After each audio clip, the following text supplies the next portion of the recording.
si doux, le Dieu des âmes, le tout. Il nous appelle. Seigneur Jésus, le Dieu des bandits en sainteté, celui qui était, qui est, qui vient, celui qui vit et qui règne à jamais, celui qui dit des choses et qui veille sous l'accomplissement, le Dieu de la promesse, celui qui ne trahit jamais son alliance. Béni soit ton saint, puissant et glorieux nom éternel, Dieu des armées. Tu as toujours témoigné ta fidélité à l'égard de ceux qui te craignent, ô Dieu. Voici encore ce moment combien précieux, Seigneur, que tu nous accordes pour que nous puissions tourner encore, Seigneur, nos oreilles vers toi, afin d'entendre, Seigneur, de nous la voix de l'époux. Reçois la louange parce que nous voulons que nos cœurs se réjouissent, ô Dieu. Parce qu'il est écrit que lorsque l'épouse entend la voix de l'époux, son cœur se réjouit. Oh Dieu de mon salut, béni sois-tu, exalté, célébré sois-tu pour ce peuple que tu as amené au devant de ton trône. Il est écrit que tu inspectes ton troupeau, tu fais sans revue. Seigneur de nos gloires, merci de rencontrer nos cœurs, rencontrer nos vies, rencontrer, Seigneur de nos gloires, nos interrogations éternelles, Dieu. Merci de nous consoler, fortifier, guérir, relever, encourager, délivrer. Seigneur de nos gloires, merci de solutionner les situations. Mon âme célèbre, magnifie ton Saint-Nom. Tu sais que nous dépendons de toi. Tu sais que sans toi, nous ne pouvons rien. Mais avec toi, Seigneur, nous écrasons nos ennemis. Et Seigneur de nos gloires, nous faisons des exploits. Reçois la révérence et la reconnaissance, toi qui vis et règne à jamais, dans le nom de celui qui a vaincu la mort et la puissance de la mort, le Christ et Jésus, le ressuscité du troisième jour.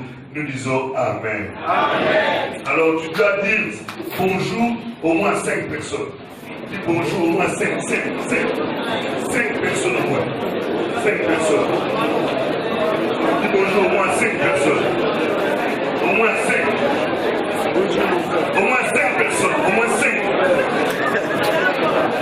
Au moins 5 personnes. Laisse-moi dire au moins 5. Au moins 5 personnes. Au moins 5 personnes.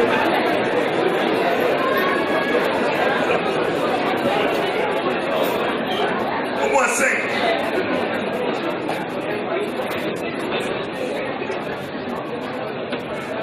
Est-ce que tu as dit bonjour?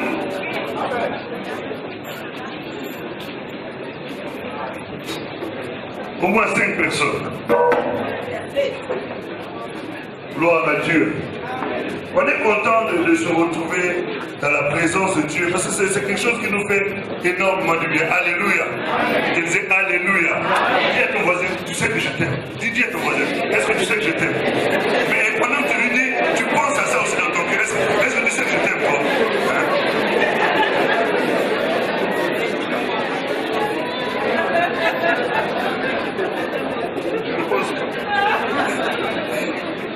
Alléluia. Je disais Alléluia. Ah, il est bon d'être dans la présence de Dieu.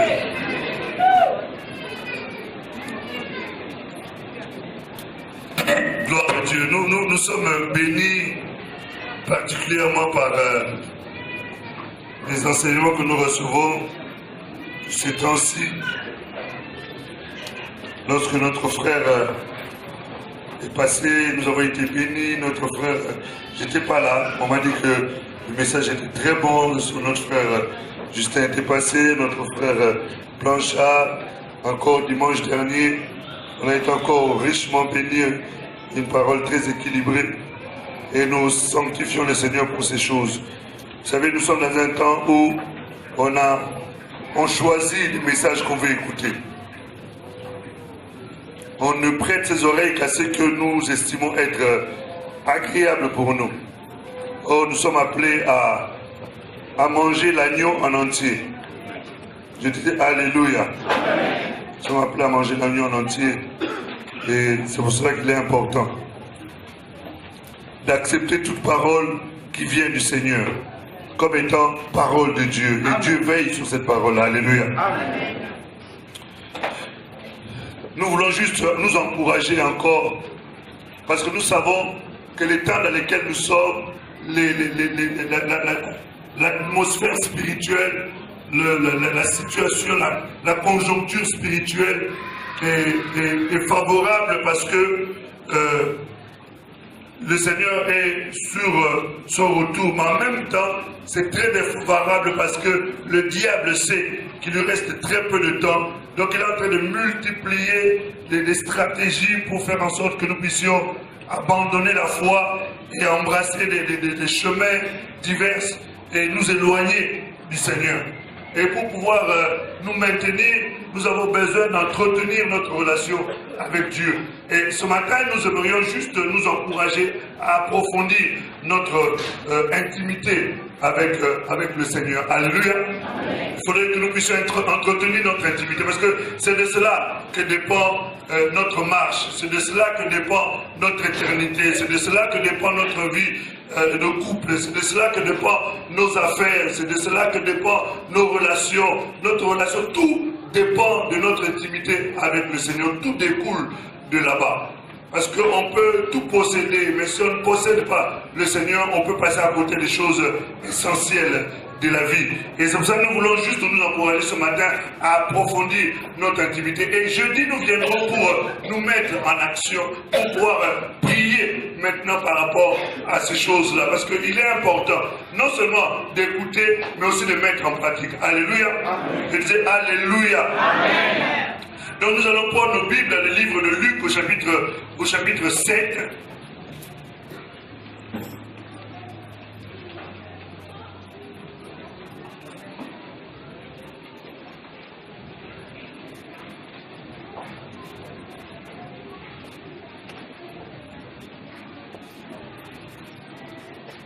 Nous allons faire la lecture du verset 36 au verset 50.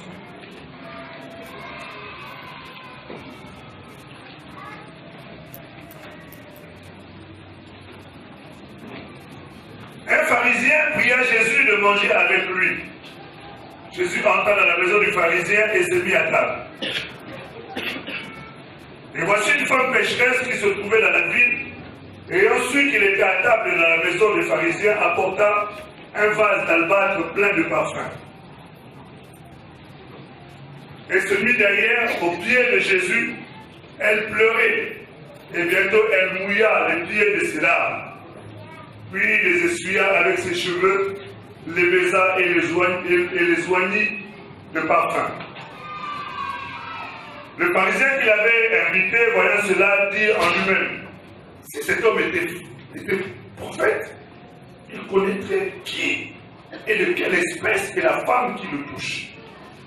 Il connaîtrait que c'est une pécheresse. Jésus prit la parole et lui dit: Simon, j'ai quelque chose à te dire. Maître, parle, répondit-il. Un créancier avait 2 débiteurs. L'un devait 500 deniers et l'autre 50. Comme il n'avait pas de quoi payer, il en remit à tous deux leur dette. Lequel l'aimera-t-il le plus? Simon répondit: celui, je pense, auquel il a été le plus remis. Jésus lui dit: tu as bien jugé. Puis se retournant vers la femme, il dit à Simon: vois-tu cette femme? Je suis entré dans ta maison, tu ne m'as point donné d'eau pour laver mes pieds. Mais elle les a mouillés de ses larmes et les a essuyés avec ses cheveux. Tu ne m'as point donné de baiser, mais elle, depuis que je suis entré, elle n'a point cessé de me baiser les pieds. Tu n'as pas versé d'huile sur ma tête, mais elle a versé du parfum sur mes pieds. C'est pourquoi je te le dis, ces nombreux péchés ont été pardonnés, car elle a beaucoup aimé. Mais celui à qui on pardonne peu, aime peu. Et il dit à la femme: tes péchés sont pardonnés. Ceux qui étaient à table avec lui se mirent à dire en eux-mêmes: qui est celui-ci qui pardonne même les péchés? Mais Jésus dit à la femme: ta foi t'a sauvée. Va en paix. Ta foi t'a sauvé. Va en paix. Amen. Dis à ton voisin, ta foi t'a sauvé. Si tu es là, c'est parce que ta foi t'a sauvé. Tu es là parce que ta foi t'a sauvé. Alléluia. Amen. Tu es là parce que un jour, Jésus t'avait dit aussi, tes péchés te sont. Et c'est pour ça que tu es là ce matin. C'est pour ça qu'ensemble, nous pouvons l'élever et le glorifier. Ce matin, nous voulons parler sur approfondir un peu son intimité avec le Seigneur. Ce sont des sujets qu'on entend, qu'on entendra, qu'on réentendra. Parce qu'il y a des choses qui sont, comme disent les Écritures, nécessaires à être répétées.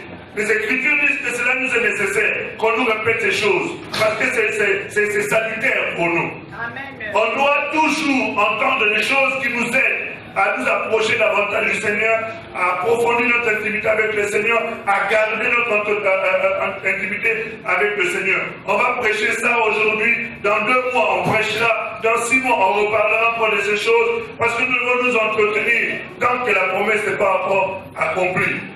Et lorsque nous irons avec lui, on n'aura plus besoin d'entendre encore ce type de message-là, parce que nous serons face à face avec lui. Alléluia. Amen. Je dis Alléluia. Amen.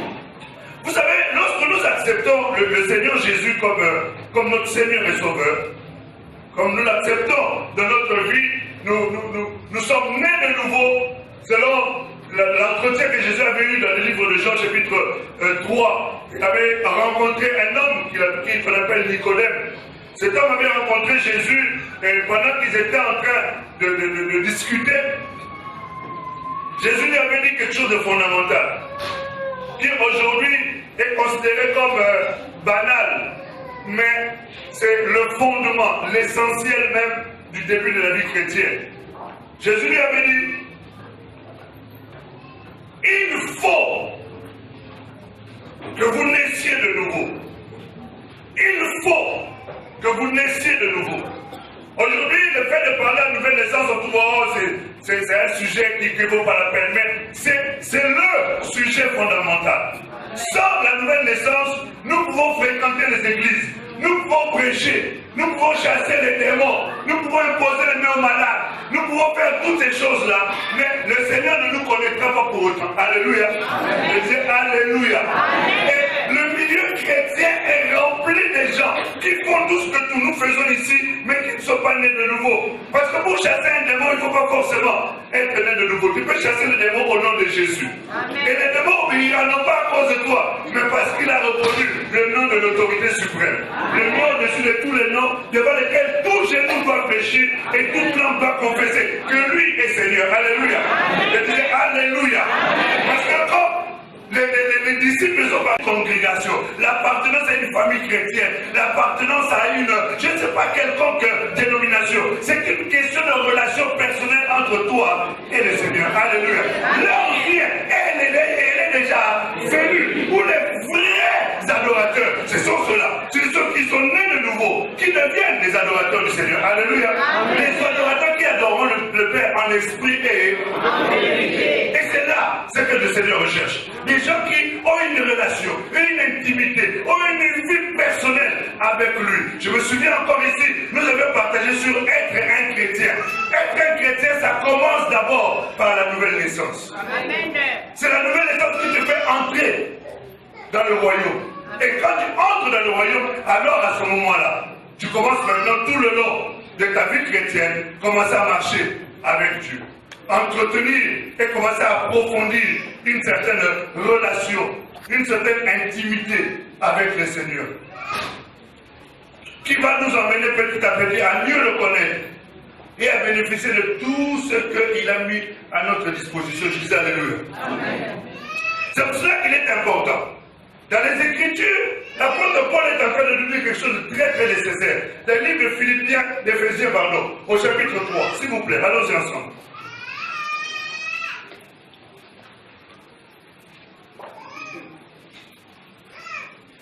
Si tu as des doutes en ce qui concerne ton salut, tu as des doutes en ce qui concerne la nouvelle naissance, frère, ma soeur, n'hésite pas. Je me souviens d'un frère qui était venu me voir un jour au bureau, il m'a dit, pasteur, j'aimerais savoir comment je peux savoir que je suis né de nouveau. J'ai beaucoup aimé sa question. Ça peut paraître bête, Ça peut paraître, tu peux dire, mais lui aussi, quel type de question qu'il peut poser? Oui, d'accord. Si toi tu es sûr, gloire à Dieu pour toi. Mais si tu n'es pas sûr de ça, il faut t'assurer que tu es réellement né de nouveau. S'il te plaît, frère, ma soeur, ne considère pas parce que tu viens à l'église, parce que tu fréquentes l'église et que tu es peut-être proche des serviteurs, que tu es né de nouveau. Ça n'a strictement rien à voir. Amen. Alléluia. Amen. La position que tu occupes ne veut strictement rien dire. Amen. Tu peux être ancien païen. Tu peux être un diacre païen. Amen. Tu peux être un prédicateur païen. Un chanteur avec une superbe voix païenne. Amen. Est-ce que nous nous comprenons? Amen. Un intercesseur païen. Un chasseur de démons païen. Donc c'est pour dire qu'il est important d'avoir, parce que connaître les versets bibliques, attendez, on peut connaître beaucoup de versets bibliques et être païen. Amen. S'il y a quelqu'un qui connaît les versets, le diable est le premier. Amen. Quand il discutait avec Jésus, il a dit, il est écrit. Jésus lui a dit, il est aussi écrit. Il a dit à Jésus, il est écrit. Jésus lui a dit, il est aussi écrit. Il a dit à Jésus, je te dis qu'il est écrit. Jésus lui a dit, il est aussi écrit. C'est-à-dire, il ne discutait pas avec Jésus avec la philosophie. Il parlait avec les versets bibliques. Même si c'était en dehors de la pensée ou de la volonté de Dieu. Mais néanmoins, c'était des versets bibliques. Ça veut dire connaître les versets bibliques, en mémoriser et les réciter à tout le bras. Au suffit qu'on appuie sur un bouton, tu commences à débuter. Ce n'est pas ça qui fait de toi un chrétien ou qui fait de toi une personne née de nouveau. Alléluia. Je disais Alléluia. Je dis heureux si vous connaissez ces choses, pourvu que vous les.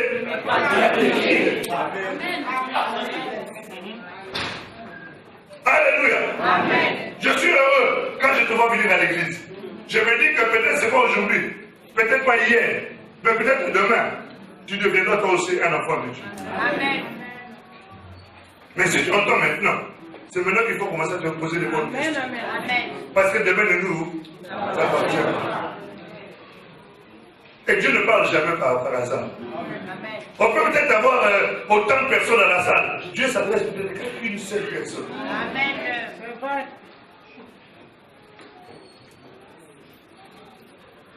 Les Écritures disent, dans le livre d'Éphésiens chapitre 3, à partir du verset 14,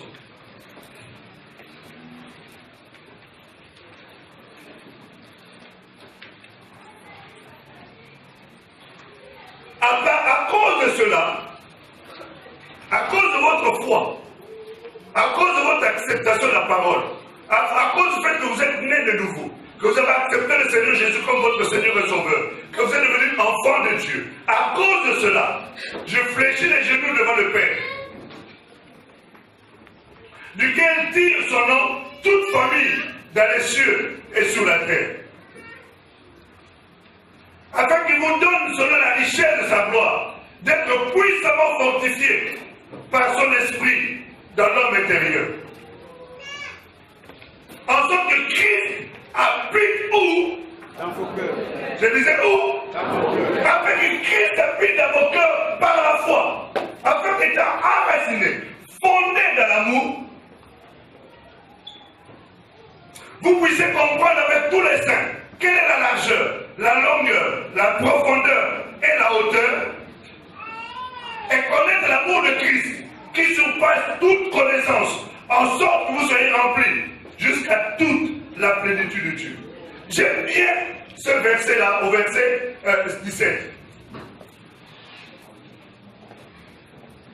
En sorte que Christ habite dans vos cœurs. Tu dois t'assurer que Jésus habite dans ton cœur. Amen. Alléluia. Amen. Que Dieu est devenu véritablement la maison, l'habitation, le temple de Dieu. Ce sont des choses qui semblent être des b.a.-ba de l'évangile, effectivement. Mais si le b.a.-ba, nous ne le maîtrisons pas, comment ferons-nous quand nous emmènera les choses un peu plus forcées? Si le fondement n'est pas posé, et je me souviens encore, les versets qu'on nous avait donnés ici, si les fondements sont renversés, il faut être sûr que les fondements sont bien placés et chaque chose est à sa place. C'est à ce moment-là que tu peux commencer à construire et développer les choses avec Dieu. Et sur base du fait que nous sommes dans une situation où nous sommes sûrs que le Seigneur habite dans notre cœur, que le Seigneur est notre Seigneur, maintenant, nous pouvons maintenant développer une intimité, développer une relation, développer la connaissance de Dieu. Et cette connaissance-là de Dieu passe par l'intimité que nous avons avec le Seigneur. Je disais Alléluia. Amen. Alors, ça peut sembler contradictoire. Nous connaissons Dieu par les Écritures. Mais connaître Dieu par les Écritures ne suffit pas. Nous pouvons connaître beaucoup de versets bibliques et les réciter même. Mais ce n'est pas ça qui fait que nous connaissons Dieu. C'est la relation que nous avons avec lui, l'intimité que nous développons avec lui, qui nous permet de connaître Dieu. Amen. Je m'explique.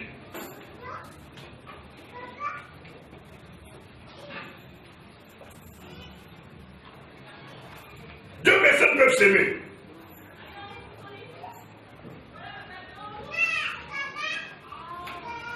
Ils s'aiment et ils se marient.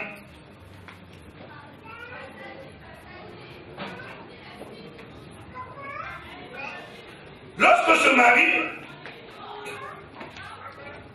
tout est beau, tout est merveilleux. On entend les déclarations de mon bébé, mon loup, mon canard. C'est toujours des animaux d'ailleurs. En tout cas, tous les animaux passent. Maintenant, après avoir cité tout cela, on va maintenant entrer à la maison. Et c'est à la maison, en ayant une vie ensemble, qu'on va normalement bien se connaître. C'est à force d'être ensemble qu'on va commencer à se découvrir.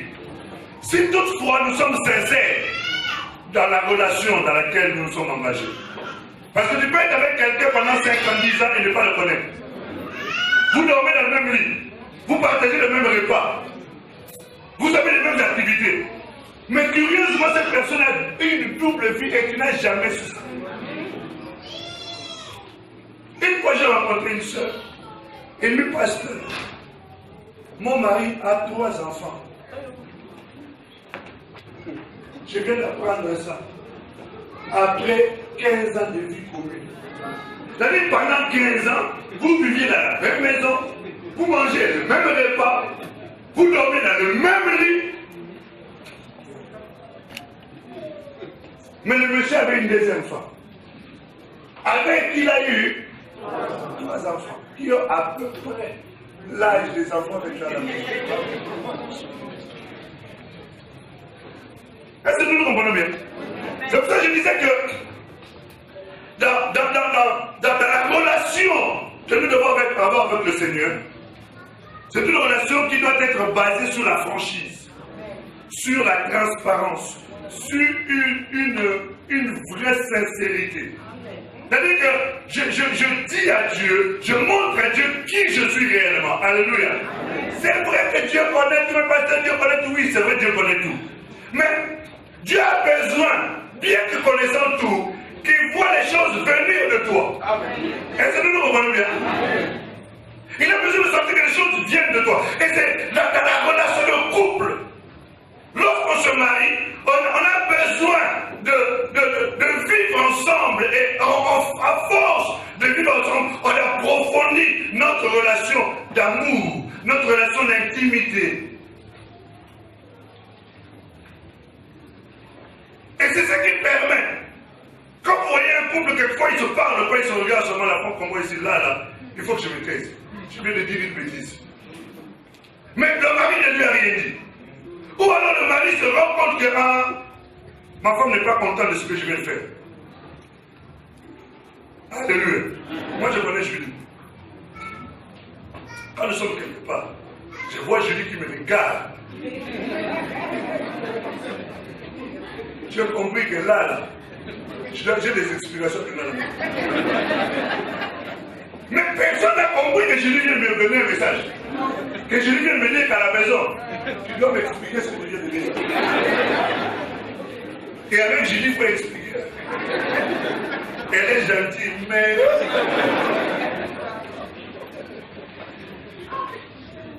c'est son droit.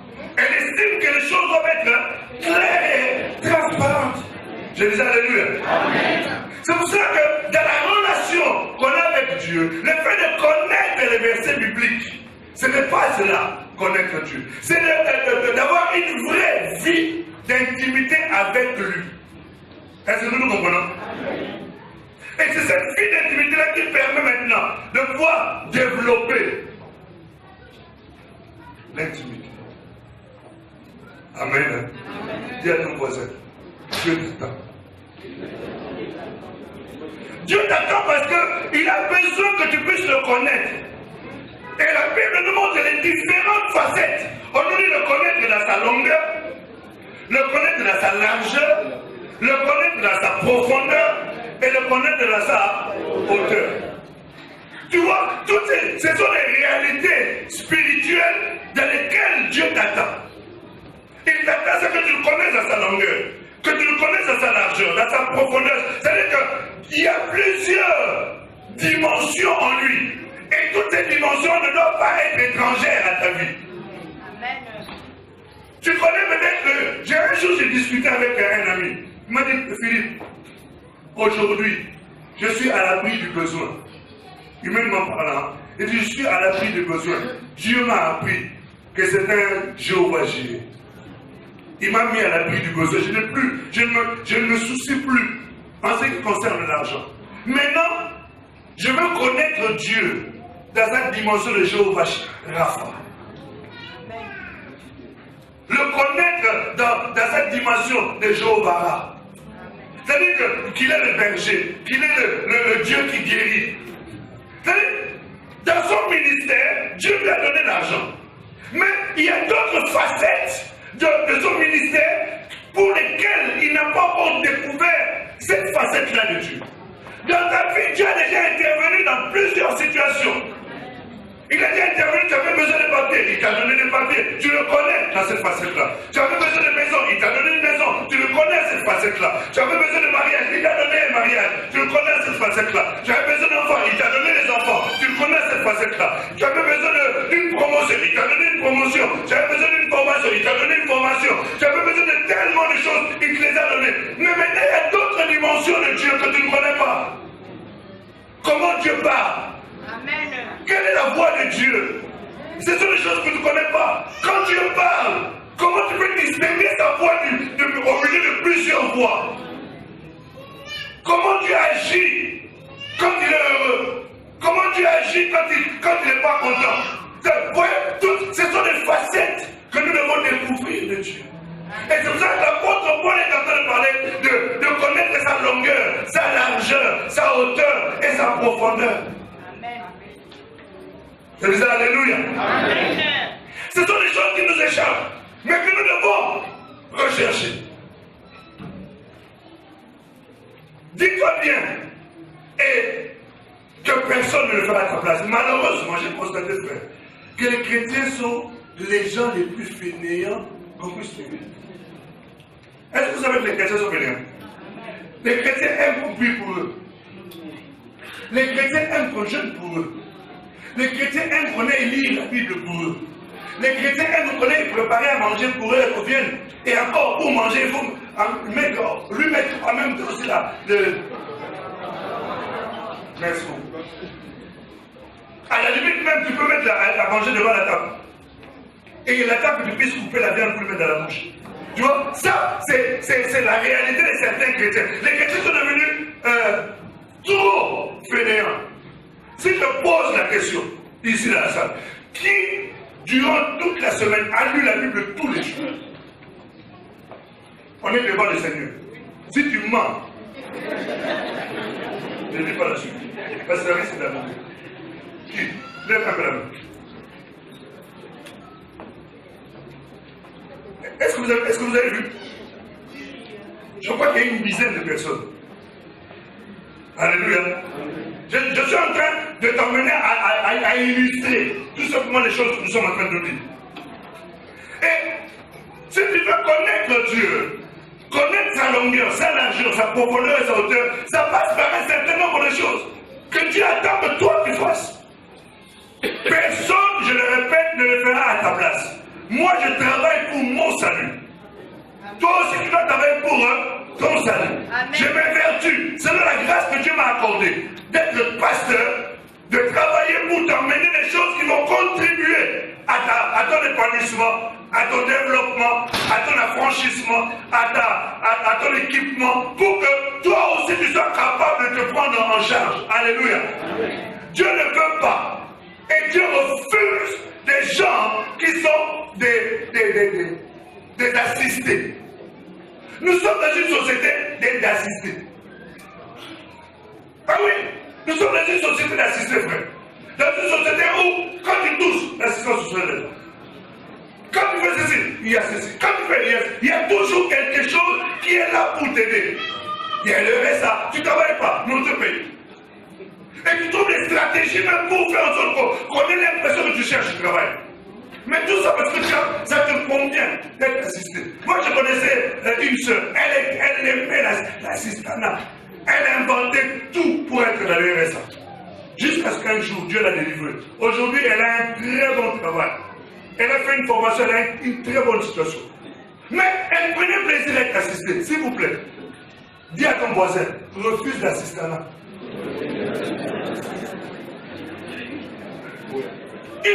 Si tu ne refuses pas l'assistanat, quand je suis en train de parler d'assistanat, je suis en train de parler d'assistanat spirituel. J'ai juste pris un exemple dans le monde pour t'emmener à comprendre des choses spirituelles. Tu dois refuser l'assistanat. Si tu ne refuses pas l'assistanat, elle te tuera. Amen. Il est. Vous savez le français là, c'est pas de la blague. Il finira par avoir raison de toi. J'ai changé. Il finira par avoir raison de toi. Pourquoi? Parce que tu te laisses assister. Et beaucoup de chrétiens dans les églises sont des assistés. Ils ne font strictement rien. Ou alors le strict minimum, il vient le dimanche. Ça, c'est le strict minimum. Mais le reste, ça ne le concerne pas. La semaine, il est chez lui. Parce qu'il sait que dimanche, quand il vient là, il va trouver une bonne parole. S'il a besoin de prière, il ira. Il va donner sa tête, on va prier pour lui. Et puis ça s'arrête là. Mais dans la semaine, ça s'arrête là. Il n'a pas de temps pour ça. Frère, ma soeur, c'est pour ça que nous parlons de ces choses, parce que Dieu veut que nous puissions développer notre intimité, notre relation avec lui. Dis à ton voisin, arrête. Parce que si tu n'arrêtes pas, tu sais, ce que j'ai aimé dans l'église primitive, c'est que l'église primitive, c'était une église où tout le monde se préparait à n'importe quelle éventualité. N'importe quoi pouvait arriver. Mais comme n'importe quoi pouvait arriver, on était prêts pour que, quand ça arrive, que nous ne soyons pas pris au dépourvu. Alléluia. C'est Alléluia. Vous savez, quand il y a eu la débandade au niveau de Jérusalem, parce que le peuple était persécuté, les gens se sont dispersés, frère. Pour ceux qui ont fait l'école des disciples, dans l'histoire de l'église, les peuples s'est dispersé. Mais quand le peuple s'est dispersé, vous remarquerez, il y en avait un qui était diacre. Arrivé dans une ville, vous savez ce qu'il a fait? Il a commencé à évangéliser. Il a évangélisé, les gens ont été touchés. Dieu a commencé à faire des miracles, des prodiges, des choses extraordinaires. Mais à l'église où il était diacre. Est-ce que nous comprenons? C'est pour te dire que tout en étant diacre, c'était quelqu'un qui a été équipé, préparé pour que quelle que soit l'évangélisation qui peut arriver, qu'il soit capable de défendre l'évangile. Alléluia. Je disais Alléluia. Amen. Vous savez qu'il y a certaines personnes, si aujourd'hui on décide qu'il n'y a plus d'église, leur vie chrétienne s'arrête aussi. C'est-à-dire que l'église, le président de la République, en concertation avec son premier ministre, en accord avec sa majorité parlementaire, décide qu'il n'y a plus de liberté de culte en France et que tous ceux qui se réunissent pour prier seront passibles de la prison. Même s'ils sont français, on va leur retirer leur nationalité et ils repartiront en Afrique. Au revoir. Les dimanches arrivent ici. 10h30, 11h, 11h30, midi, il y a 4 frères. La vie chrétienne s'arrête, frère, parce qu'on a décidé. Pourquoi? Parce que leur relation avec Dieu dépend de l'Église, dépend de leur fréquentation de la communauté. Je suis en train de te rappeler les choses. Alléluia. Je dis Alléluia. Amen. Mais tu me diras, pasteur, comment faire? On viendra. J'avais dit quelque chose tout à l'heure que je vais répéter. Dans le livre de Luc au chapitre 36, s'il vous plaît. Luc 7, verset 36 et verset 39.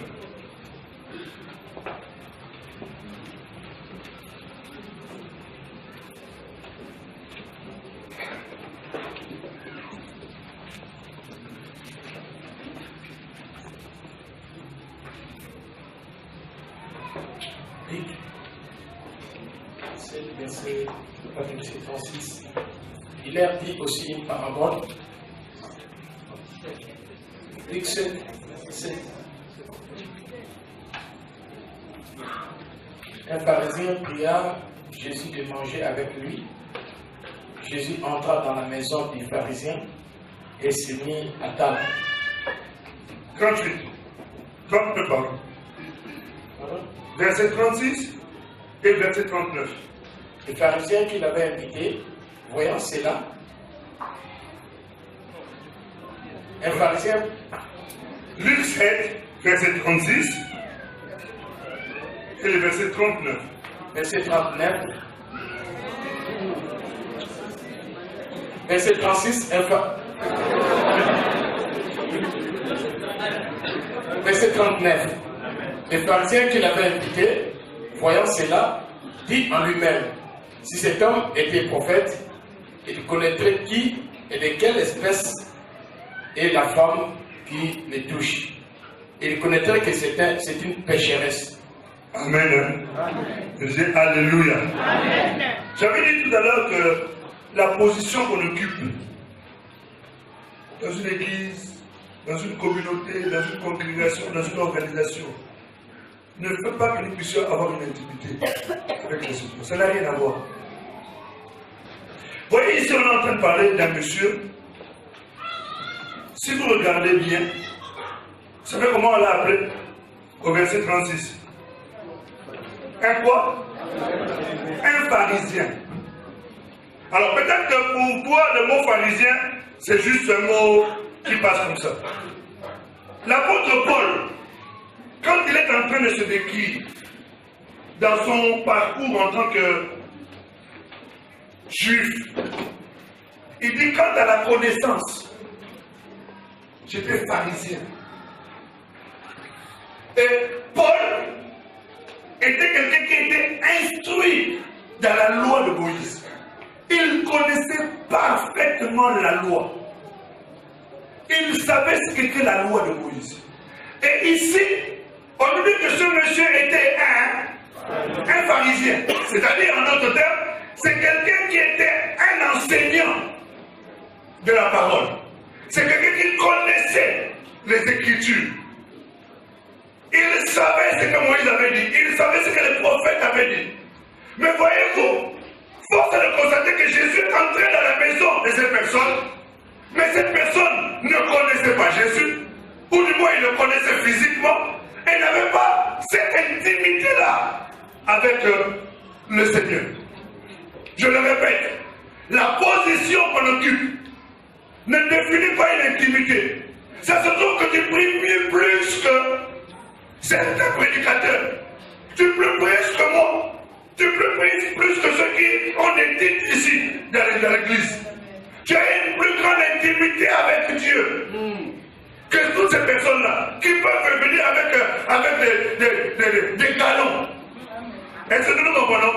Ton intimité avec Dieu et au-delà de ce qu'eux peuvent avoir avec le Seigneur. C'est pour dire que ton intimité, je le répète, ne dépend pas d'une position. Alléluia. Ça ne dépend pas d'une position. Tu peux être un responsable, mais qui n'a pas d'intimité avec avec Dieu. Qui n'a pas de profondeur avec Dieu. Quand tu regardes dans les Écritures, il y a des gens comme ça, qui n'avaient pas de profondeur avec Dieu, mais qui étaient responsables. Ils avaient même d'autres, même des yeux déjà crevés. C'est-à-dire qu'ils n'avaient pas la capacité de percevoir les choses en haut. Alléluia. Je disais Alléluia. Donc on peut servir Dieu sans être dans une profonde intimité avec lui. Dis à ton voisin, ne laisse pas passer les choses. Tu sais, avec l'expérience de quelques semaines avec le Seigneur, on s'est rendu compte que nous avions des modèles dans nos têtes. On se dit que comme il est comme ça, comme il porte ce titre-là, comme elle occupe tel poste à l'église, donc par conséquent, elle a telle réalité avec le Seigneur. Mais avec le temps, on s'est rendu compte que ce n'est pas ça qui fait de quelqu'un un enfant de Dieu et qui fait de quelqu'un qui connaît Dieu. Alléluia. Amen. Alléluia. Amen. Il faut faire tomber ces choses-là dans ta tête. Tu peux avoir une vraie relation profonde avec Dieu, au-delà même de ce que tu vois, qui passe sur Internet avec des grandes cartes de visite, avec des CV longs comme le bras. Alléluia. Amen. Je disais Alléluia. Amen.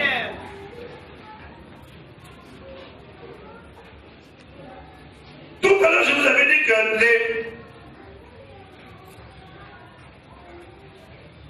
les 70 sont revenus dans le livre de Luc au chapitre 10. Tu liras verset 17 et le verset 20. Les 70 sont revenus.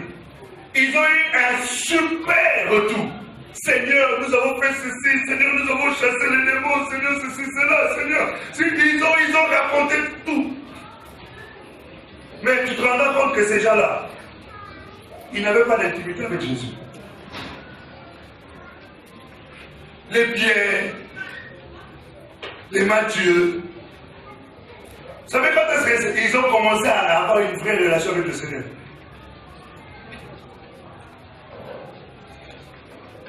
Jésus a même dit à Pierre, quand tu seras dans d'autres versions, on dit quand tu seras convaincu. Mais il est avec qui? Vous savez combien d'années? Plus de. Est-ce que tu m'entends bien? Je suis juste en train de te ramener sur les choses qui doivent te faire sortir des illusions. Et qui doivent t'emmener à entrer dans les réalités concrètes de la vie chrétienne. Je disais Alléluia. Parce que si tu vis dans les illusions, tu vis dans l'utopie, dans les imaginations, tu risques d'être surpris.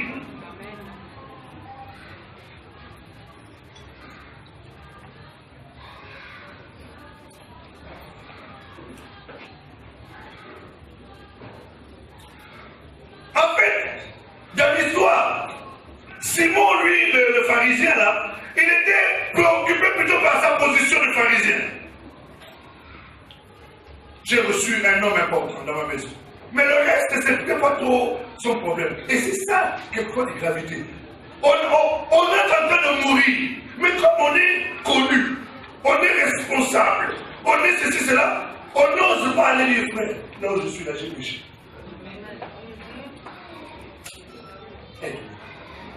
Frère, prie pour moi. Frère, je me rends compte que je ne prie plus. Mais allez dire ça. Mais comment? Un man of God comme l'homme de Dieu. Mais tout en étant homme de Dieu, tu es petit à petit en train de mourir. Alléluia. Ne considère pas ta position.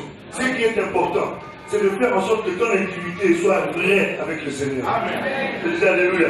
Les gens vont t'applaudir. Ils applaudissent le titre. Ils honorent le titre. Mais toi, en tant qu'enfant de Dieu, où es-tu? Où en es-tu? Où en es-tu?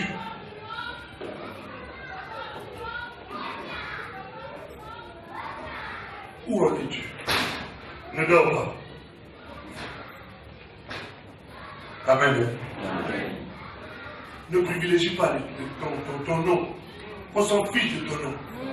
Moi je suis. Tu n'es rien. C'est Jésus qui est tout. Vaut mieux tout manquer, mais ne manque pas le ciel. Perds tout, mais ne perds pas le ciel. Alléluia.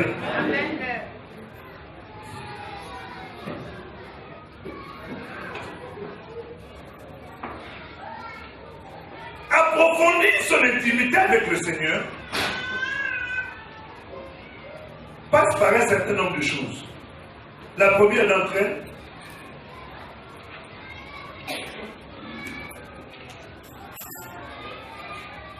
c'est d'avoir le désir de sa présence.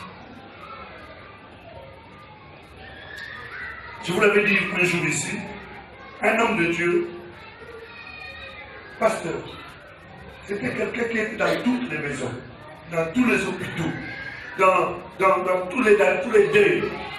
Il était partout. Et un jour, Dieu est allé voir un frère. Il a dit, va dire à mon serviteur. Vous savez ce qu'il lui avait dit? Dieu lui a dit, il me manque. Va dire à mon serviteur, il me manque. Est-ce que vous avez compris? Il n'a pas compris. Ça veut dire qu'il manque à Dieu. Dieu ne va pas dire à mon serviteur qu'il me manque. Mais il était dans tous les deuils. En tout cas, il n'y a aucun deuil. Moi, il y a des deuils où je ne suis pas arrivé. Et peut-être que je ne viendrai même pas.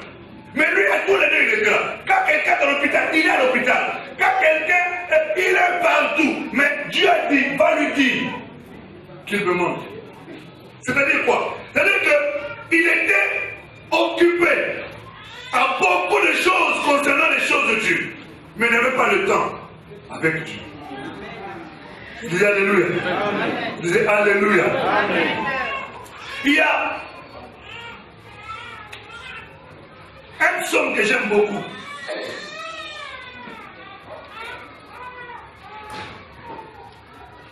Où l'homme de Dieu dit, être de sa présence, c'est là, m'approcher de Dieu plutôt, c'est là, mon bien. Il y a un désir au fond de cette personne. Dans le livre de Luc, là où nous nous sommes appuyés, Luc chapitre 7, au verset 37 à 38, à 39. Allons-y ensemble, vous êtes toujours avec moi? Vous êtes plus avec moi? Luc chapitre 7. Écoute ce que disent les Écritures. Au verset 37 à 39. Parce qu'on s'appuie là-dessus. Et voici une femme pécheresse qui se trouvait dans la ville, ayant su qu'il était à table de la maison du pharisien, apportant un vase d'albâtre plein de parfums. Et c'était derrière, au pied de Jésus. Elle pleurait. Et bientôt, elle mouilla les pieds de ses larmes. Puis les essuya avec ses cheveux. Et les baisa éloignés de parfum. Les pharisiens qui l'avaient invité, voyant cela, dit en lui-même, si cet homme était prophète, il connaîtrait qui et de quelle espèce est la femme qui le touche. Il connaîtrait que c'est une pécheresse. Le premier point que j'aimerais que nous puissions relever ici, c'est que pour approfondir son intimité avec le Seigneur, il faut avoir le désir d'être dans sa présence.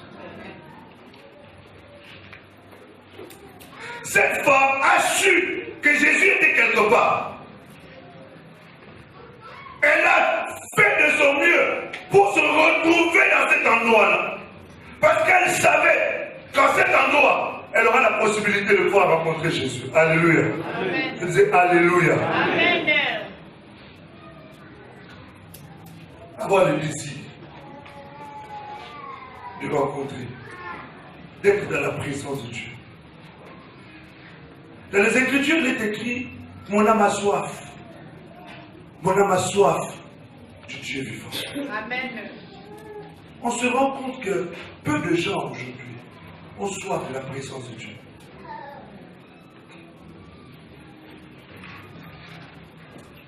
Je pose une question. Il y a un jour dans la semaine. Regardez Eric. Eric, voilà, je sais que tu me dis, mais pas pour le monde. Je pose une question. Sois sincère. Qui vient les vendredis à l'intercession?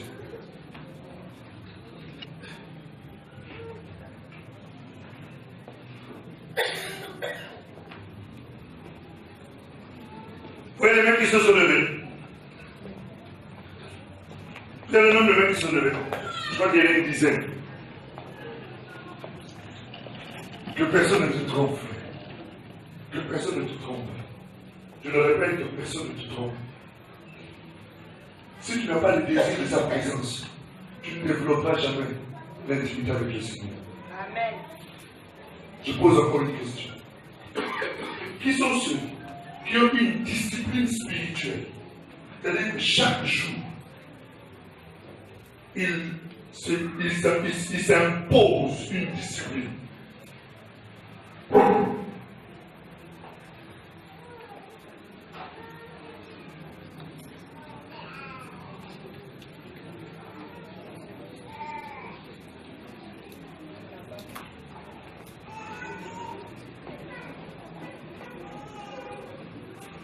Merci beaucoup.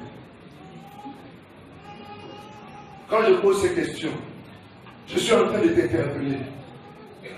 Je suis en train de te faire prendre conscience de l'état dans lequel nous nous trouvons, de l'état dans lequel toi tu te trouves, d'une manière personnelle. Tu dois réfléchir à ce que tu es et où tu vas. Si tu n'as pas le désir de la présence de Dieu, tu ne pourras jamais développer une intimité avec lui. La Bible dit ceci. Quand quelqu'un s'approche de Dieu, qu'est-ce que Dieu fait? Je n'ai pas compris. Non, je n'ai pas compris. Quand quelqu'un s'approche de Dieu, Dieu fait quoi aussi? Mais toi, tu n'as pas le désir de s'approcher de lui. Que veux-tu que Dieu fasse? Il ne s'approchera pas de ton frère. La logique est implacable. Lorsque quelqu'un s'approche de Dieu, Dieu aussi s'approche de cette personne. Amen. Mais toi, tu n'as pas le désir de sa présence, c'est-à-dire de t'approcher de lui. Mais que veux-tu que Dieu fasse? Tu pleureras, tu te lamenteras, tu verseras des larmes, tu raconteras tout ce que tu voudras, qui veut l'entendre. Et après, ils iront rigoler après toi, derrière toi. Mais ça ne changera strictement. Hein? Rien. Amen. Le désir de sa présence. Le désir, avoir le désir de la présence de Dieu. Chercher à s'approcher. Cette femme, elle était dans une position qui, normalement, étant pécheresse, ne peut pas le plus permettre de s'approcher du Seigneur. Mais voyez-vous, Dieu regarde les désirs de nos cœurs. Amen. Je dis alléluia. Amen. Nous les hommes, nous avons tendance à regarder l'apparence et sur base de l'apparence, je me dis, oh celui-là, il ne vaut pas la peine. Ou celle-là, elle n'en vaut pas la peine. Mais Dieu ne juge pas en fonction de ces choses-là. Dieu juge en fonction de ce qu'il est en train de voir au plus profond de ton cœur. Amen. Je dis alléluia. Amen. Donc quand tu es en train de manifester à Dieu le désir de sa présence, même si tu ne t'es pas agenouillé pour prier, ça attire la présence de Dieu. Amen. Dieu se rend compte que cette personne me désire. Amen. Tu n'as jamais remarqué que à chaque fois que je ne dis pas, Dieu a besoin que tu puisses avoir le désir de sa présence. S'il te plaît, désire ça. Vous savez, Moïse est en train de dire quelque chose. Moïse a marché avec Dieu. Mais ce qui faisait la différence de Moïse avec les autres, c'est que Moïse avait toujours le désir de la présence de Dieu. Amen. Je disais Alléluia. Amen. Moïse désirait la présence de Dieu. Il aimait la présence de Dieu. Et quand tu aimes la présence, tu recherches la présence de Dieu. Tu veux la présence de Dieu. Tu sais que la présence de Dieu est la plus grande des richesses qu'un chrétien puisse avoir. Tu peux posséder des millions, posséder des maisons, posséder des voitures, mais la présence de Dieu, avoir le désir de la présence de Dieu, c'est la chose la plus formidable qu'un chrétien puisse avoir. Et ça, il faut chérir ça.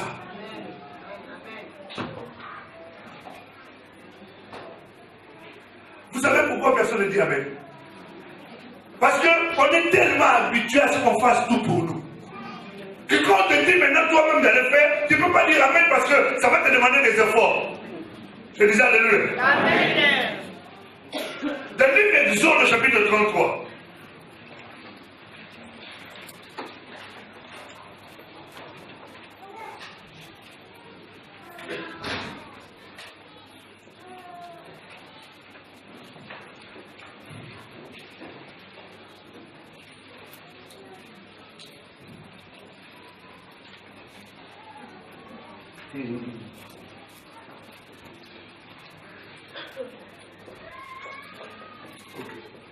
Nous autres 30 ans, on y va ça jeudi. Parce que si je lis, je veux me sentir obligé de vouloir développer. Jeudi, nous nous retrouvons ici, nous partagerons encore sur approfondir son intimité avec le Seigneur. S'il vous plaît, les caméramans, vous aussi, vous filmez seulement les dimanches. Merci d'être aussi là les jeudis.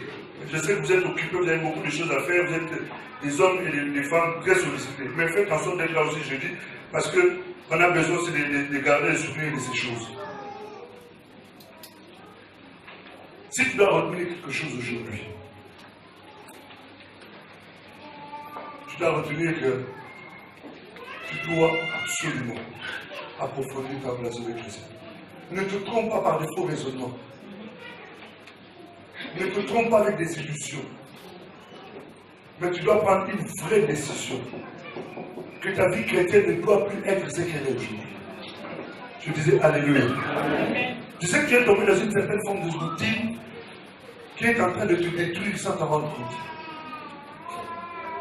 Tu as pris des habitudes avec Dieu. Dieu ne te surprend plus. Dieu ne t'étonne plus. Dieu est devenu comme tous les autres dieux. Alors que tu pries un Dieu extraordinaire. Mais tu ne vois plus son côté extraordinaire parce que tu ne développes rien avec lui.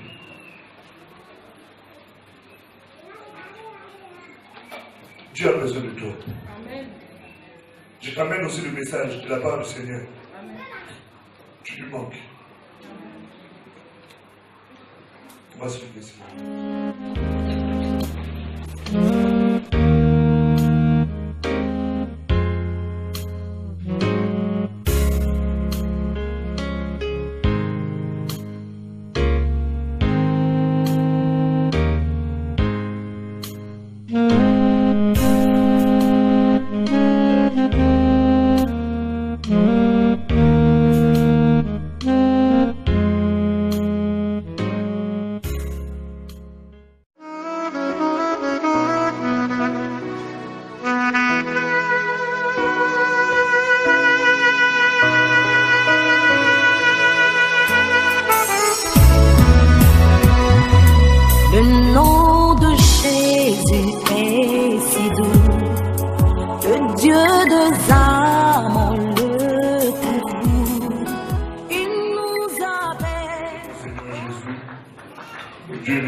Celui qui vit et qui règne à jamais, celui qui dit des choses et qui veille sur leur accomplissement, le Dieu de la promesse, celui qui ne trahit jamais son alliance.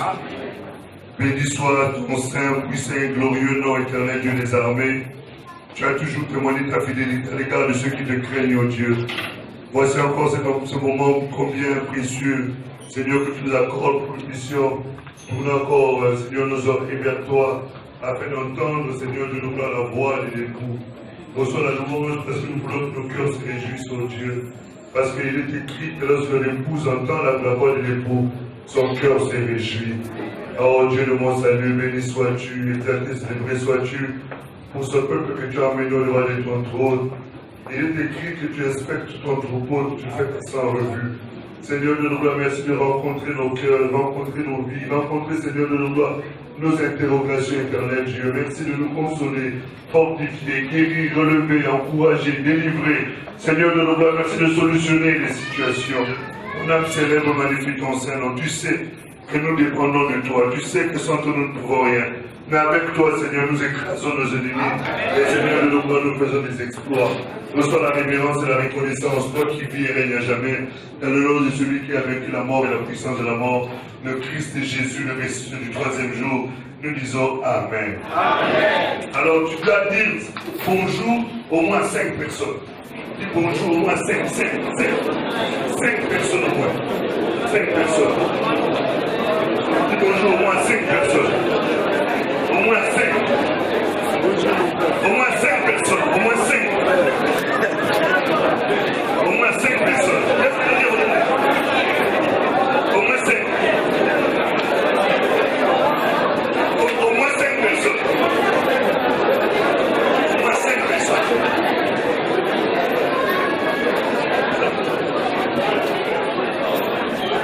Au moins 5.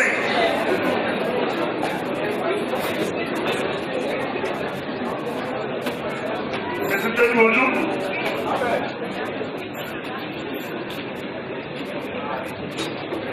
Au moins 5 personnes. Gloire à Dieu. On est content de se retrouver dans la présence de Dieu parce que c'est quelque chose qui nous fait énormément du bien. Alléluia. Il disait Alléluia. Dis à ton voisin, tu sais que je t'aime. Dis à ton voisin, est-ce que tu sais que je t'aime? Mais pendant que tu lui dis, tu penses à ça aussi dans ton cœur. Est-ce que tu sais que je t'aime, toi?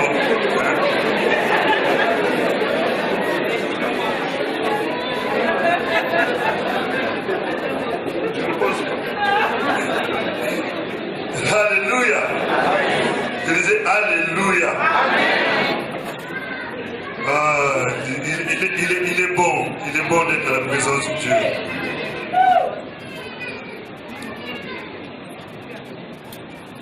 Gloire à Dieu. Nous sommes bénis particulièrement par les enseignements que nous recevons ces temps-ci. Lorsque notre frère est passé, nous avons été bénis, notre frère, j'étais pas là, on m'a dit que le message était très bon, notre frère Justin était passé, notre frère Blanchard, encore dimanche dernier, on a été encore richement bénis, une parole très équilibrée, et nous sanctifions le Seigneur pour ces choses. Vous savez, nous sommes dans un temps où on choisit les messages qu'on veut écouter. On ne prête ses oreilles qu'à ce que nous estimons être agréable pour nous. Oh, nous sommes appelés à manger l'agneau en entier. Je disais Alléluia. Nous sommes appelés à manger l'agneau en entier. Et c'est pour cela qu'il est important d'accepter toute parole qui vient du Seigneur comme étant parole de Dieu. Et Dieu veille sur cette parole. Alléluia. Amen. Nous voulons juste nous encourager encore, parce que nous savons que les temps dans lesquels nous sommes, l'atmosphère spirituelle, la situation, la conjoncture spirituelle est favorable parce que le Seigneur est sur son retour, mais en même temps, c'est très défavorable parce que le diable sait qu'il lui reste très peu de temps. Donc il est en train de multiplier des stratégies pour faire en sorte que nous puissions abandonner la foi et embrasser des chemins divers et nous éloigner du Seigneur. Et pour pouvoir nous maintenir, nous avons besoin d'entretenir notre relation avec Dieu. Et ce matin, nous aimerions juste nous encourager à approfondir notre intimité avec le Seigneur. Alléluia. Il faudrait que nous puissions entretenir notre intimité, parce que c'est de cela que dépend notre marche, c'est de cela que dépend notre éternité, c'est de cela que dépend notre vie de couple, c'est de cela que dépend nos affaires, c'est de cela que dépend nos relations, notre relation, tout dépend de notre intimité avec le Seigneur, tout découle de là-bas. Parce qu'on peut tout posséder, mais si on ne possède pas le Seigneur, on peut passer à côté des choses essentielles de la vie. Et c'est pour ça que nous voulons juste nous encourager ce matin à approfondir notre intimité. Et jeudi, nous viendrons pour nous mettre en action, pour pouvoir prier maintenant par rapport à ces choses-là. Parce qu'il est important, non seulement d'écouter, mais aussi de mettre en pratique. Alléluia. Je disais Alléluia. Amen. Donc nous allons prendre nos Bibles dans le livre de Luc au chapitre 7.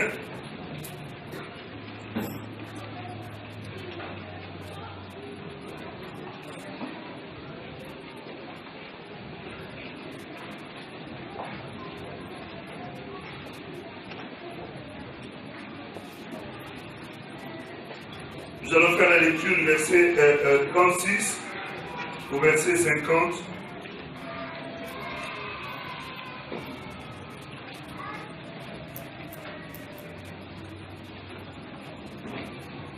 Un pharisien pria Jésus de manger avec lui.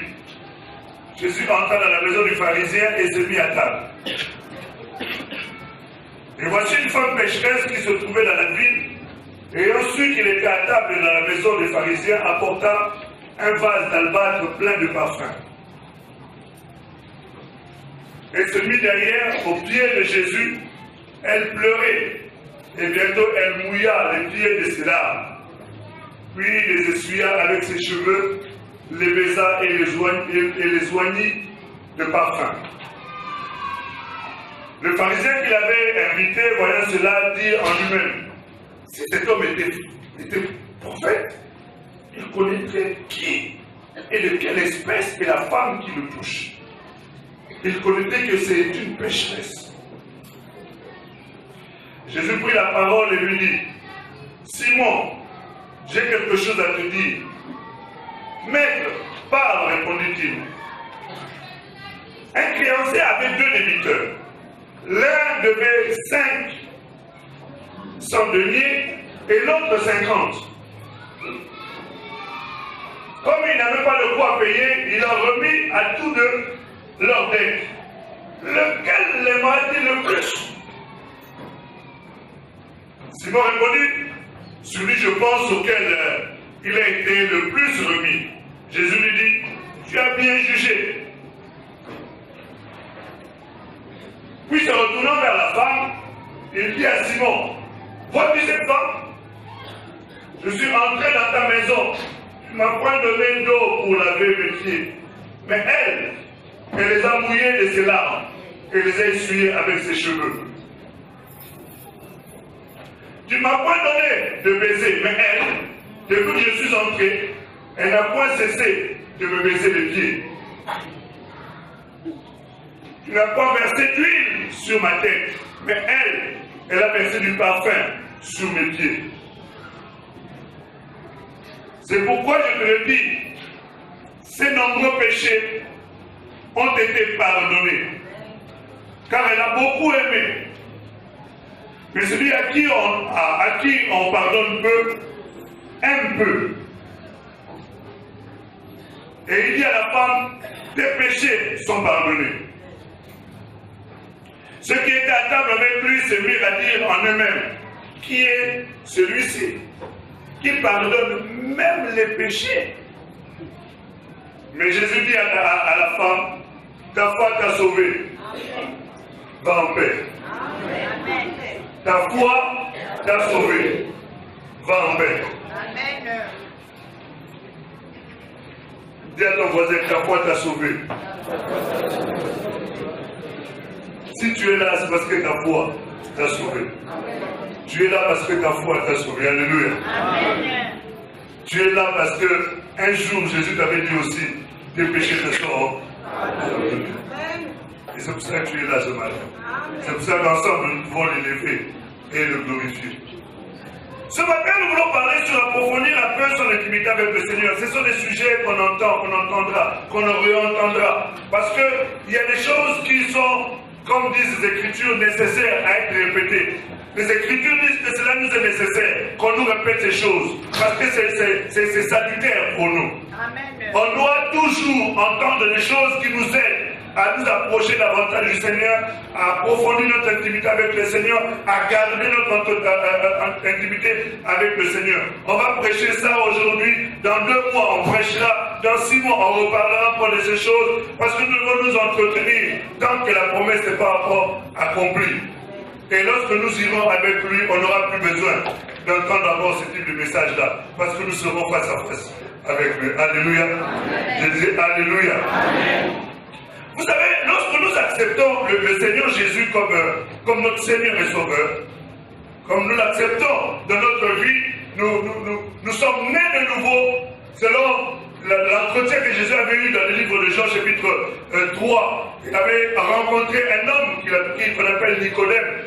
Cet homme avait rencontré Jésus et pendant qu'ils étaient en train de discuter, Jésus lui avait dit quelque chose de fondamental, qui aujourd'hui est considéré comme banal, mais c'est le fondement, l'essentiel même du début de la vie chrétienne.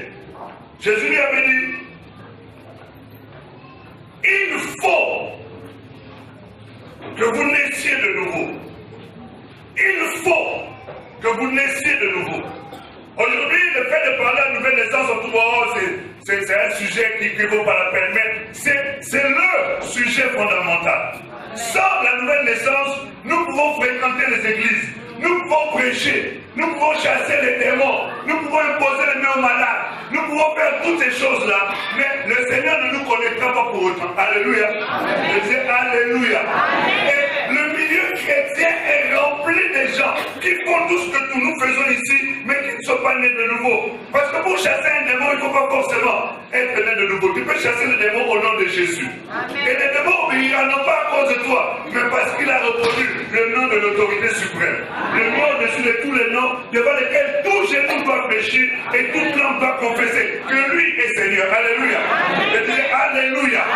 Parce que quand les disciples ne sont pas une congrégation, l'appartenance à une famille chrétienne, l'appartenance à une, je ne sais pas quelconque dénomination, c'est une question de relation personnelle entre toi et le Seigneur. Alléluia.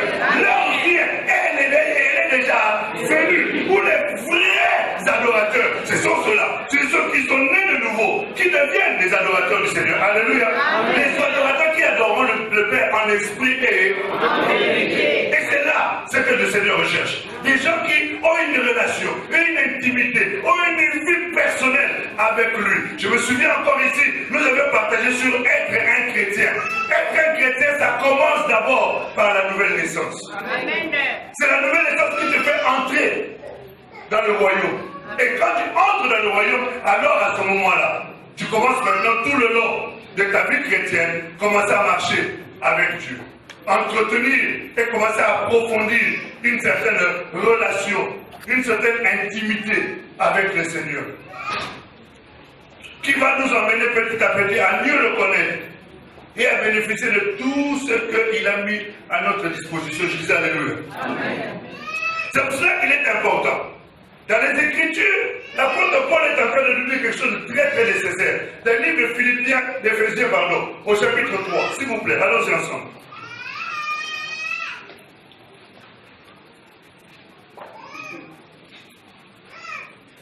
Si tu as des doutes en ce qui concerne ton salut, tu as des doutes en ce qui concerne la nouvelle naissance, frère, ma soeur, n'hésite pas. Je me souviens d'un frère qui était venu me voir un jour au bureau, il m'a dit, pasteur, j'aimerais savoir comment je peux savoir que je suis né de nouveau.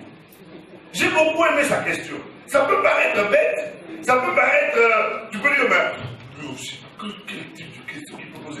Oui, d'accord. Si toi tu es sûr, gloire à Dieu pour toi. Mais si tu n'es pas sûr de ça, il faut t'assurer que tu es réellement né de nouveau. S'il te plaît, frère, ma soeur, ne considère pas parce que tu viens à l'église, parce que tu fréquentes l'église et que tu es peut-être proche des serviteurs, que tu es né de nouveau. Ça n'a strictement rien à voir. Amen. Alléluia. Amen. La position que tu occupes ne veut strictement rien dire. Amen. Tu peux être ancien païen. Tu peux être un diacre païen. Tu peux être un prédicateur païen. Un chanteur avec une superbe voix païenne. Est-ce que nous nous comprenons? Un intercesseur païen. Un chasseur de démons païen. Donc c'est pour dire qu'il est important d'avoir... Parce que connaître les versets bibliques, attendez, on peut connaître beaucoup de versets bibliques et être païen. S'il y a quelqu'un qui connaît les versets, le diable est le premier. Quand il discutait avec Jésus, il a dit qu'il est écrit. Jésus lui a dit qu'il est aussi écrit. Il a dit à Jésus, il est écrit. Jésus lui a dit qu'il est aussi écrit. Il a dit à Jésus, ah, je te dis qu'il est écrit. Jésus lui a dit qu'il est aussi écrit. C'est-à-dire qu'il ne discutait pas avec Jésus avec la philosophie. Il parlait avec les versets bibliques. Même si c'était en dehors de la pensée ou de la volonté de Dieu. Mais néanmoins, c'était les versets bibliques. C'est-à-dire connaître les versets bibliques, en mémoriser et les réciter à tout le bras. Au suffit qu'on appuie sur un bouton, tu commences à débuter. Ce n'est pas ça qui fait de toi un chrétien. Ou qui fait de toi une personne née de nouveau. Alléluia. Je disais Alléluia. Je dis, heureux si vous connaissez ces choses, pourvu que vous les pratiquiez. Alléluia. Je suis heureux quand je te vois venir à l'église. Je me dis que peut-être c'est pas aujourd'hui, peut-être pas hier, mais peut-être demain, tu deviendras toi aussi un enfant de Dieu. Amen. Mais si tu entends maintenant, c'est maintenant qu'il faut commencer à te poser les bonnes questions. Amen. Parce que demain de nous appartient. Et Dieu ne parle jamais par hasard. On peut peut-être avoir autant de personnes à la salle. Dieu s'adresse peut-être qu'à une seule personne. Amen.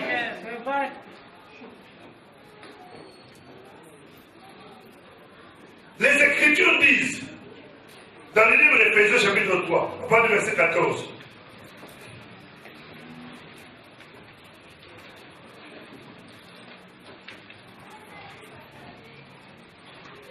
à cause de cela, à cause de votre foi, à cause de votre acceptation de la parole, à cause du fait que vous êtes nés de nouveau, que vous avez accepté le Seigneur Jésus comme votre Seigneur et Sauveur, que vous êtes devenus enfants de Dieu, à cause de cela, je fléchis les genoux devant le Père,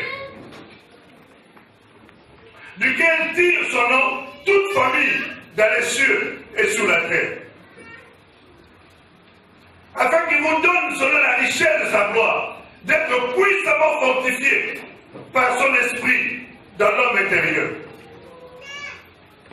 En sorte que Christ habite où? Dans vos cœurs. Je disais où? Dans vos cœurs. Afin que Christ habite dans vos cœurs par la foi. Afin qu'étant enraciné, fondé dans l'amour, vous puissiez comprendre avec tous les saints quelle est la largeur, la longueur, la profondeur et la hauteur, et connaître l'amour de Christ qui surpasse toute connaissance, en sorte que vous soyez remplis jusqu'à toute la plénitude de Dieu. J'aime bien ce verset-là, au verset 17. En sorte que Christ habite dans vos cœurs. Tu dois t'assurer que Jésus habite dans ton cœur. Amen. Alléluia. Amen. Que Dieu est devenu véritablement la maison, l'habitation, le temple de Dieu. Amen. Ce sont des choses qui semblent être des b.a.-ba de l'évangile, effectivement. Mais si le b.a.-ba, nous ne le maîtrisons pas, comment ferons-nous quand on nous emmènera les choses un peu plus corsées?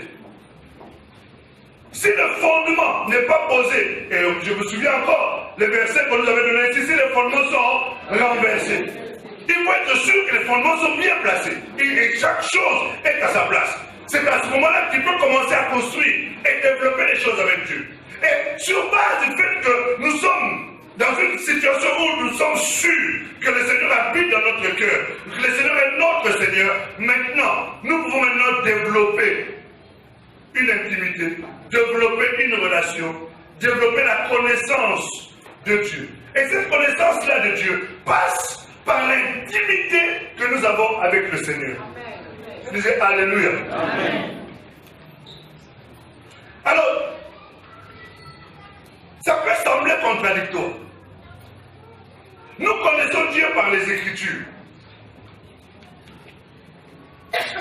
Mais connaître Dieu par les Écritures ne suffit pas. Nous pouvons connaître beaucoup de versets bibliques et les réciter même. Mais ce n'est pas ça qui fait que nous connaissons Dieu. C'est la relation que nous avons avec lui, l'intimité que nous développons avec lui, qui nous permet de connaître Dieu. Amen. Je m'explique.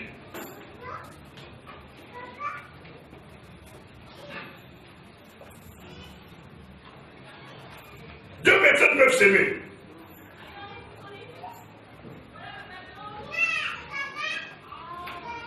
Ils s'aiment et ils se marient.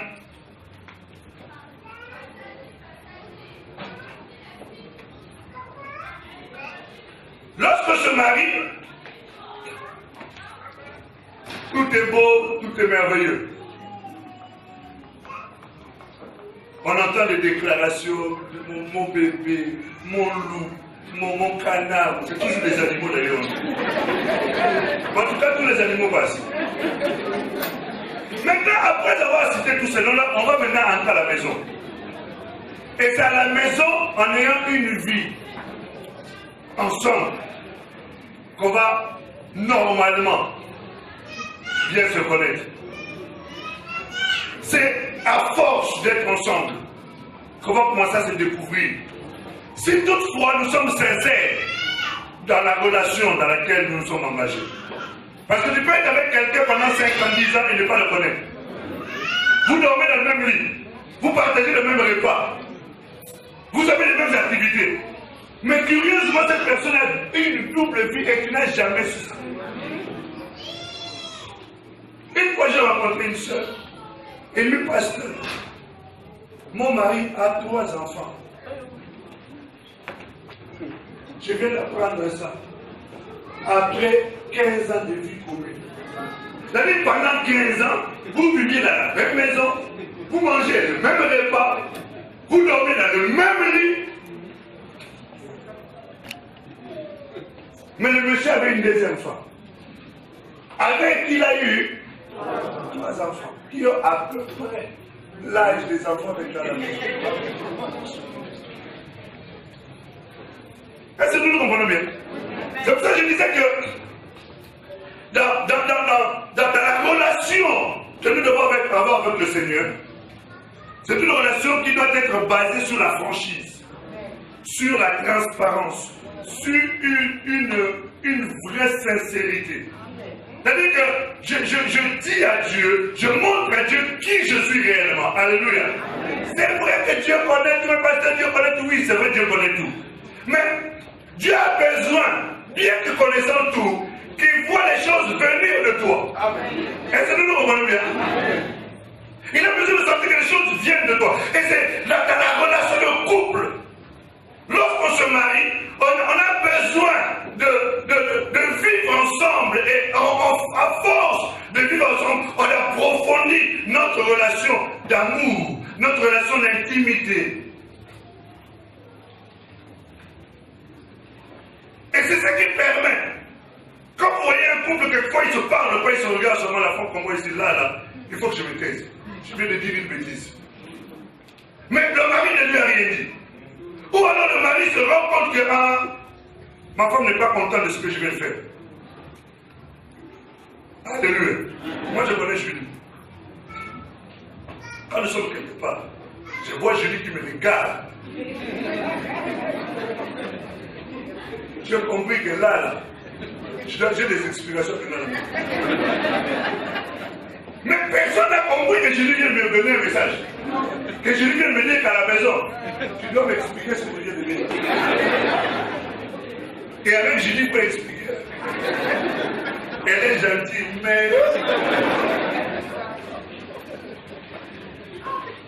Parce que c'est son droit. Elle estime que les choses doivent être claires et transparentes. Je dis alléluia. C'est pour ça que dans la relation qu'on a avec Dieu, le fait de connaître les versets bibliques, ce n'est pas cela, connaître Dieu. C'est d'avoir une vraie vie d'intimité avec lui. Est-ce que nous comprenons? Et c'est cette vie d'intimité-là qui permet maintenant de pouvoir développer l'intimité. Amen. Dis à ton voisin, Dieu t'attend. Dieu t'attend parce qu'il a besoin que tu puisses le connaître. Et la Bible nous montre les différentes facettes. Aujourd'hui, le connaître dans sa longueur, le connaître dans sa largeur, le connaître dans sa profondeur et le connaître dans sa hauteur. Tu vois, toutes ce sont les réalités spirituelles dans lesquelles Dieu t'attend. Il t'attend à ce que tu le connaisses dans sa longueur, que tu le connaisses dans sa largeur, dans sa profondeur. C'est-à-dire qu'il y a plusieurs dimensions en lui. Et toutes ces dimensions ne doivent pas être étrangères à ta vie.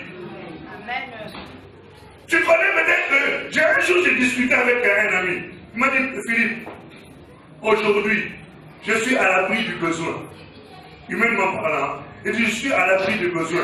Dieu m'a appris que c'est un Jéhovah Jireh.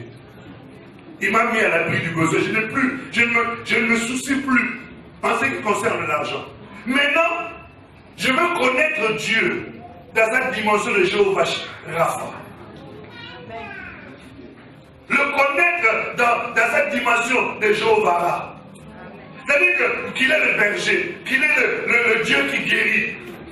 C'est-à-dire, dans son ministère, Dieu lui a donné l'argent. Mais il y a d'autres facettes de son ministère pour lesquelles il n'a pas encore découvert cette facette-là de Dieu. Dans ta vie, Dieu a déjà intervenu dans plusieurs situations. Il a déjà intervenu, tu avais besoin de papiers, il t'a donné des papiers, tu le connais dans cette facette-là. Tu avais besoin de maison, il t'a donné une maison, tu le connais cette facette-là. Tu avais besoin de mariage, il t'a donné un mariage, tu le connais cette facette-là. Tu avais besoin d'enfants, il t'a donné les enfants, tu le connais cette facette-là. Tu avais besoin d'une promotion, il t'a donné une promotion. Tu avais besoin d'une formation, il t'a donné une formation. Tu avais besoin de tellement de choses, il te les a données. Mais maintenant, il y a d'autres dimensions de Dieu que tu ne connais pas. Comment Dieu parle? Amen. Quelle est la voix de Dieu? Ce sont des choses que tu ne connais pas. Quand Dieu parle, comment tu peux distinguer sa voix au milieu de plusieurs voix? Comment Dieu agit quand il est heureux? Comment Dieu agit quand il n'est pas content? Ce sont des facettes que nous devons découvrir de Dieu.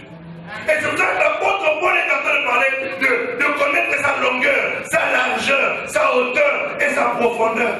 Amen. Je dis alléluia. Amen. Ce sont des choses qui nous échappent, mais que nous devons rechercher. Dis-toi bien, et que personne ne le fera à ta place. Malheureusement, j'ai constaté, frère, que les chrétiens sont les gens les plus fainéants qu'on puisse trouver. Est-ce que vous savez que les chrétiens sont fainéants? Les chrétiens aiment qu'on prie pour eux. Les chrétiens aiment qu'on jeûne pour eux. Les chrétiens aiment qu'on aille lire la Bible pour eux. Les chrétiens aiment qu'on aille préparer à manger pour eux et qu'on vienne. Et encore, pour manger, il faut lui mettre en même temps aussi là. Merci beaucoup. À la limite, même, tu peux mettre à manger devant la table. Et la table, tu puisses couper la viande pour le mettre dans la bouche. Tu vois, ça, c'est la réalité de certains chrétiens. Les chrétiens sont devenus trop fainéants. Si je pose la question, ici dans la salle, qui, durant toute la semaine, a lu la Bible tous les jours? On est devant le Seigneur. Si tu mens, je ne dis pas la suite. Parce que la vie, c'est d'amour. Qui? Lève un peu la main. Est-ce que vous avez vu? Je crois qu'il y a une dizaine de personnes. Alléluia. Je suis en train de t'emmener à illustrer tout simplement les choses que nous sommes en train de dire.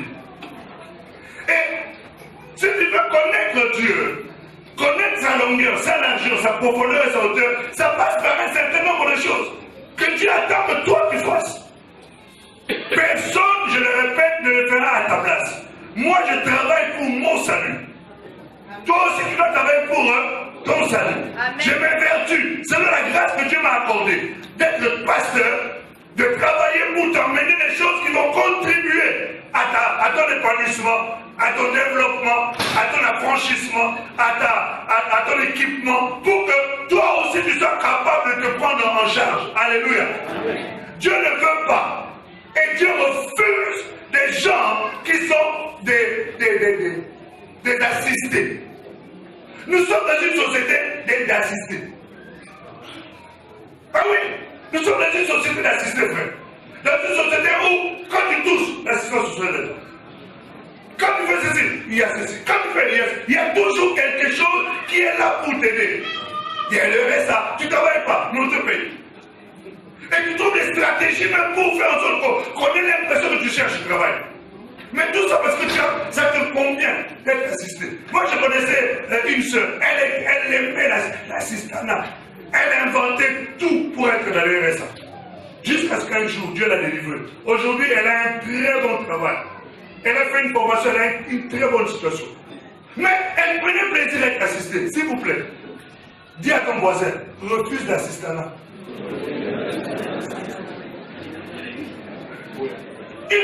Si tu ne refuses pas l'assistanat, quand je suis en train de parler d'assistanat, je suis en train de parler d'assistanat spirituel. J'ai juste pris un exemple dans le monde pour t'emmener à comprendre des choses spirituelles. Tu dois refuser l'assistanat. Si tu ne refuses pas l'assistanat, elle te tuera. Amen. Il est. Vous savez, le français là, c'est pas de la blague. Il finira par avoir raison de toi. J'ai changé. Il finira par avoir raison de toi. Pourquoi? Parce que tu te laisses assister. Et beaucoup de chrétiens dans les églises sont des assistés. Ils ne font strictement rien. Ou alors le strict minimum, il vient le dimanche. Ça, c'est le strict minimum. Mais le reste, ça ne le concerne pas. Dans la semaine, il est chez lui. Parce qu'il sait que dimanche, quand il viendra, il va trouver une bonne parole. S'il a besoin de prière, il ira. Pas donner sa tête, on va prier pour lui. Et puis ça s'arrête là. Mais dans la semaine, ça s'arrête là. Il n'a pas de temps pour ça. Frère, ma soeur, c'est pour ça que nous parlons de ces choses, parce que Dieu veut que nous puissions développer notre intimité, notre relation avec lui. Dis à ton voisin, arrête. Parce que si tu n'arrêtes pas, tu sais, ce que j'ai aimé dans l'église primitive, c'est que l'église primitive, c'était une église où tout le monde se préparait à n'importe quelle éventualité. N'importe quoi pouvait arriver. Amen. Et comme n'importe quoi pouvait arriver, on était prêts pour que, quand ça arrive, que nous ne soyons pas pris au dépourvu. Alléluia. C'est Alléluia. Vous savez, quand il y a eu la débandade au niveau de Jérusalem, parce que le peuple était persécuté, les gens se sont dispersés, frère. Pour ceux qui ont fait l'école des disciples, dans l'histoire de l'église, les peuples s'est dispersé. Mais quand le peuple s'est dispersé, vous remarquerez, il y en avait un qui était diacre. Arrivé dans une ville, vous savez ce qu'il a fait? Il a commencé à évangéliser. Il a évangélisé, les gens ont été touchés. Dieu a commencé à faire des miracles, des prodiges, des choses extraordinaires. Mais à l'église, il était diacre. Est-ce que nous comprenons? C'est pour te dire que tout en étant diacre, c'était quelqu'un qui a été équipé, préparé pour que quelle que soit l'évangélisation qui peut arriver, qu'il soit capable de défendre l'évangile. Alléluia. Je disais Alléluia. Amen. Vous savez qu'il y a certaines personnes, si aujourd'hui on décide qu'il n'y a plus d'église, leur vie chrétienne s'arrête aussi. Dans l'église, le président de la République, en concertation avec son premier ministre, en accord avec sa majorité parlementaire, décide qu'il n'y a plus de liberté de culte en France et que tous ceux qui se réunissent pour prier seront passibles de la prison. Même s'ils sont français, on va leur retirer leur nationalité et ils repartiront en Afrique. Au revoir. Les dimanches arrivent ici. 10h30, 11h, 11h30, midi, il y a 4 frères. La vie chrétienne s'arrête, frère, parce qu'on a décidé. Pourquoi? Parce que leur relation avec Dieu dépend de l'église, dépend de leur fréquentation de la communauté. Je suis en train de te rappeler les choses. Alléluia. Je dis Alléluia. Amen. Mais tu me diras, pasteur, comment faire? Combien là? J'avais dit quelque chose tout à l'heure que je vais répéter. Dans le livre de Luc au chapitre 36, s'il vous plaît. Luc 7, verset 36 et verset 39.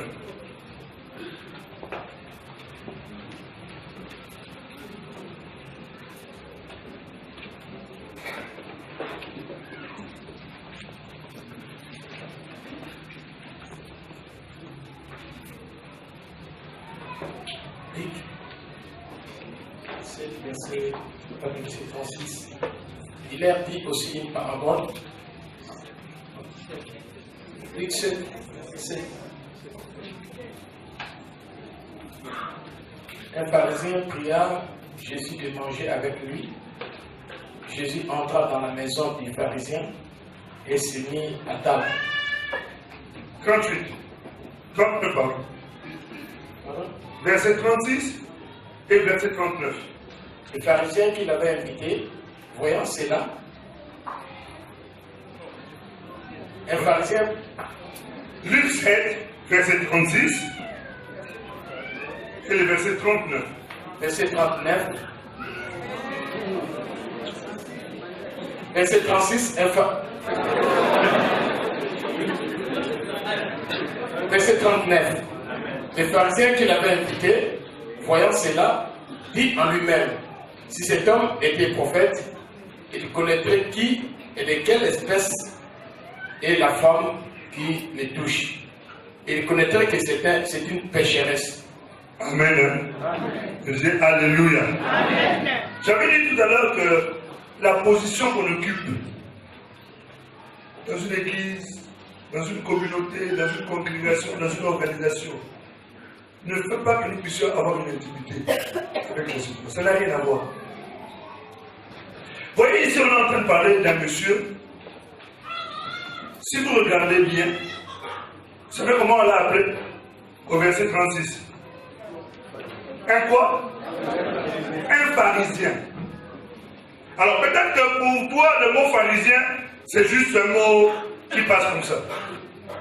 L'apôtre Paul, quand il est en train de se décrire dans son parcours en tant que juif, il dit quant à la connaissance, j'étais pharisien.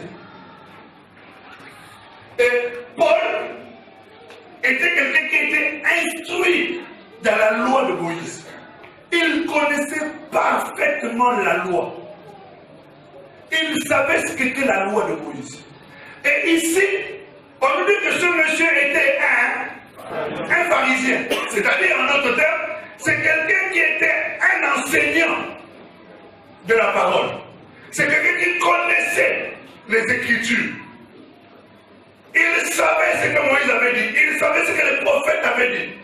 Mais voyez-vous, force est de constater que Jésus est entré dans la maison de cette personne. Mais cette personne ne connaissait pas Jésus. Ou du moins, il le connaissait physiquement. Et n'avait pas cette intimité-là avec le Seigneur. Je le répète, la position qu'on occupe ne définit pas une intimité. Ça se trouve que tu pries mieux plus que certains prédicateurs. Tu pries plus que moi. Tu pries plus que ceux qui ont des titres ici dans l'église. Tu as une plus grande intimité avec Dieu que toutes ces personnes-là qui peuvent venir avec des galons. Est-ce que nous comprenons? Ton intimité avec Dieu et au-delà de ce qu'eux peuvent avoir avec le Seigneur. C'est pour dire que ton intimité, je le répète, ne dépend pas d'une position. Alléluia. Ça ne dépend pas d'une position. Tu peux être un responsable, mais qui n'a pas d'intimité avec Dieu. Qui n'a pas de profondeur avec Dieu. Quand tu regardes les Écritures, il y a des gens comme ça, qui n'avaient pas de profondeur avec Dieu, mais qui étaient responsables. Ils avaient même d'autres, même des yeux déjà crevés. C'est-à-dire qu'ils n'avaient pas la capacité de percevoir les choses en haut. Alléluia. Je disais Alléluia. Donc on peut servir Dieu sans être dans une profonde intimité avec lui. Dis à ton voisin, ne laisse pas passer les choses. Tu sais, expérience de quelques semaines avec le Seigneur, on s'est rendu compte que nous avions des modèles dans nos têtes. On se dit que comme il est comme ça, comme il porte ce titre-là, comme elle occupe tel poste à l'église, donc par conséquent, elle a telle réalité avec le Seigneur. Mais avec le temps, on s'est rendu compte que ce n'est pas ça qui fait de quelqu'un un enfant de Dieu et qui fait de quelqu'un qui connaît Dieu. Alléluia. Amen. Alléluia. Amen. Il faut faire tomber ces choses-là dans ta tête. Tu peux avoir une vraie relation profonde avec Dieu, au-delà même de ceux que tu vois qui passent sur Internet avec des grandes cartes de visite, avec des CV longs comme le bras. Alléluia. Amen. Je disais Alléluia. Amen.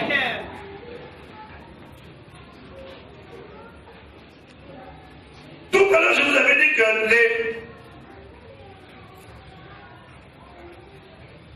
les 70 sont revenus dans le livre de Luc au chapitre 10. Tu liras verset 17 et le verset 20. Les 70 sont revenus. Ils ont eu un super retour. Seigneur, nous avons fait ceci. Seigneur, nous avons chassé les démons. Seigneur, ceci, cela. Seigneur, ils ont raconté tout. Mais tu te rends compte que ces gens-là, ils n'avaient pas d'intimité avec Jésus.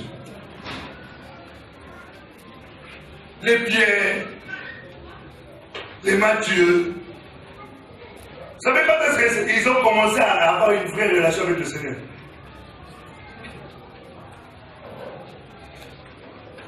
Jésus a même dit à Pierre, Pierre,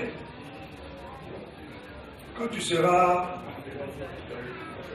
dans d'autres versions, on dit quand tu seras convaincu. Mais il est avec qui? Vous savez combien d'années? Plus de. Est-ce que tu m'entends bien? Je suis juste en train de te ramener sur les choses qui doivent te faire sortir des illusions et qui doivent t'emmener à entrer dans les réalités concrètes de la vie chrétienne. Je disais Alléluia. Parce que si tu vis dans les illusions, tu vis dans l'utopie, dans les imaginations, tu risques d'être surpris.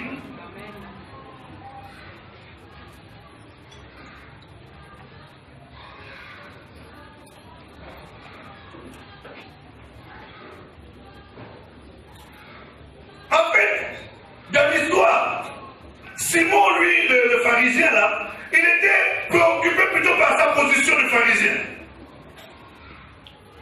J'ai reçu un homme important dans ma maison. Mais le reste, ce n'était pas trop son problème. Et c'est ça quelquefois la gravité. On est en train de mourir. Mais comme on est connu, on est responsable, on est ceci, cela, on n'ose pas aller dire frère. Non, je suis là, j'ai péché. Hey. Frère, prie pour moi. Frère, je me rends compte que je ne prie plus. Mais allez dire ça. Dis comment? Un man of God comme l'homme de Dieu. Mais tout en étant homme de Dieu, tu es petit à petit en train de mourir. Alléluia. Ne considère pas ta position. Ce qui est important, c'est de faire en sorte que ton intimité soit vraie avec le Seigneur. Amen. Je dis Alléluia. Les gens vont t'applaudir. Ils applaudissent le titre. Ils honorent le titre. Mais toi, en tant qu'enfant de Dieu, où es-tu? Où en es-tu? Où en es-tu?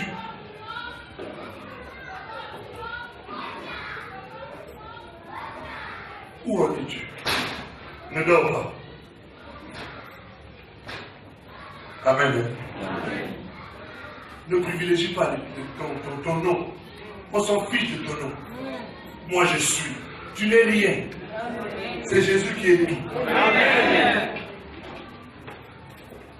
Vaut mieux tout manquer, mais ne manque pas le ciel. Amen. Perds tout, mais ne perds pas le ciel. Amen. Alléluia. Amen.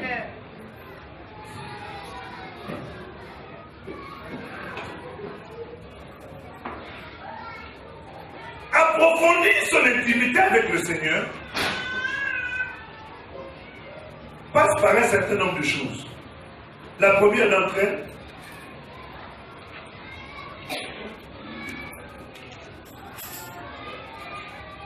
c'est d'avoir le désir de sa présence.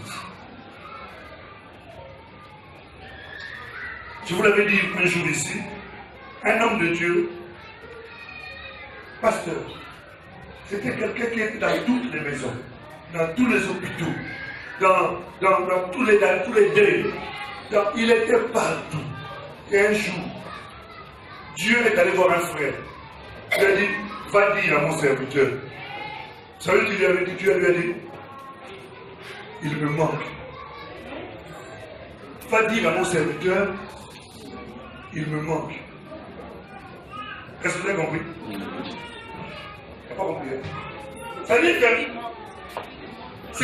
qu'il manque à Dieu. Dieu va dire à mon serviteur qu'il me manque. Mais il était dans tous les deuils. En tout cas, il n'y a aucun deuil. Moi, il y a des deuils où je ne suis pas encore arrivé. Et peut-être que je viendrai même. Mais lui, à tous les deuils, il était là. Quand quelqu'un est à l'hôpital, il est à l'hôpital. Quand quelqu'un, il est partout. Mais Dieu dit, va lui dire qu'il me manque.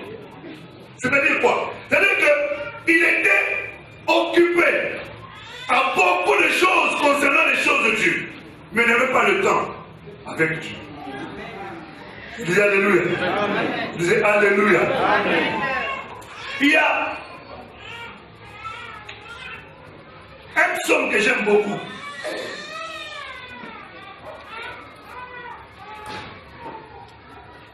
Où l'homme de Dieu dit, être de sa présence, c'est là, m'approcher de Dieu plutôt, c'est là, mon bien. Il y a un désir au fond de cette personne. Dans le livre de Luc, là où nous nous sommes appuyés, Luc chapitre 7, au verset 37 à 38, à 39. Allons-y ensemble, vous êtes toujours avec moi? Vous êtes plus avec moi? Luc chapitre 7. Écoute ce que disent les Écritures. Au verset 37 à 39. Parce qu'on s'appuie là-dessus. Et voici une femme pécheresse qui se trouvait dans la ville, ayant su qu'il était à table de la maison du pharisien, apportant un vase d'albâtre plein de parfums. Et c'était derrière, au pied de Jésus. Elle pleurait. Et bientôt, elle mouilla les pieds de ses larmes. Puis les essuya avec ses cheveux. Et les baisa éloignés de parfum. Les pharisiens qu'il avait invité, voyant cela, dit en lui-même, si cet homme était prophète, il connaissait qui et de quelle espèce est la femme qui le touche. Il connaissait que c'est une pécheresse. Le premier point que j'aimerais que nous puissions relever ici, c'est que pour approfondir son intimité avec le Seigneur, il faut avoir le désir d'être dans sa présence. Cette femme a su que Jésus était quelque part. Elle a fait de son mieux pour se retrouver dans cet endroit-là. Parce qu'elle savait qu'en cet endroit, elle aura la possibilité de pouvoir rencontrer Jésus. Alléluia. Amen. Je disais Alléluia. Amen. Avoir le désir de rencontrer, d'être dans la présence de Dieu. Dans les Écritures, il est écrit, mon âme a soif. Mon âme a soif du Dieu vivant. Amen. On se rend compte que peu de gens aujourd'hui ont soif de la présence de Dieu.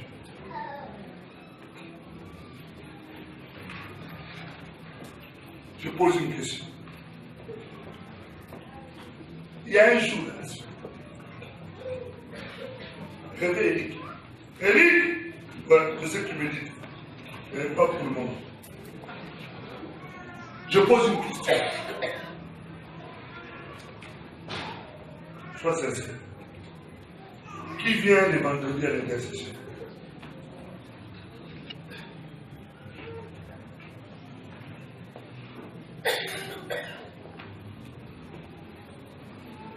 voyez les mains qui se sont levées.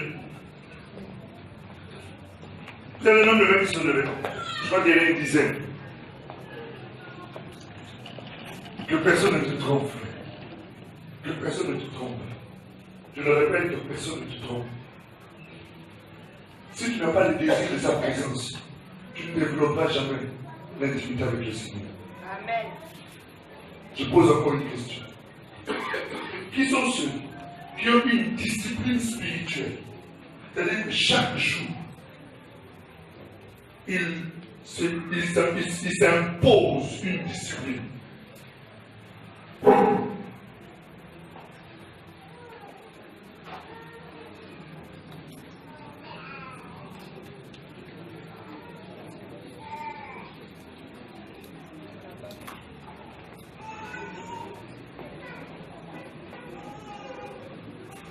Merci beaucoup.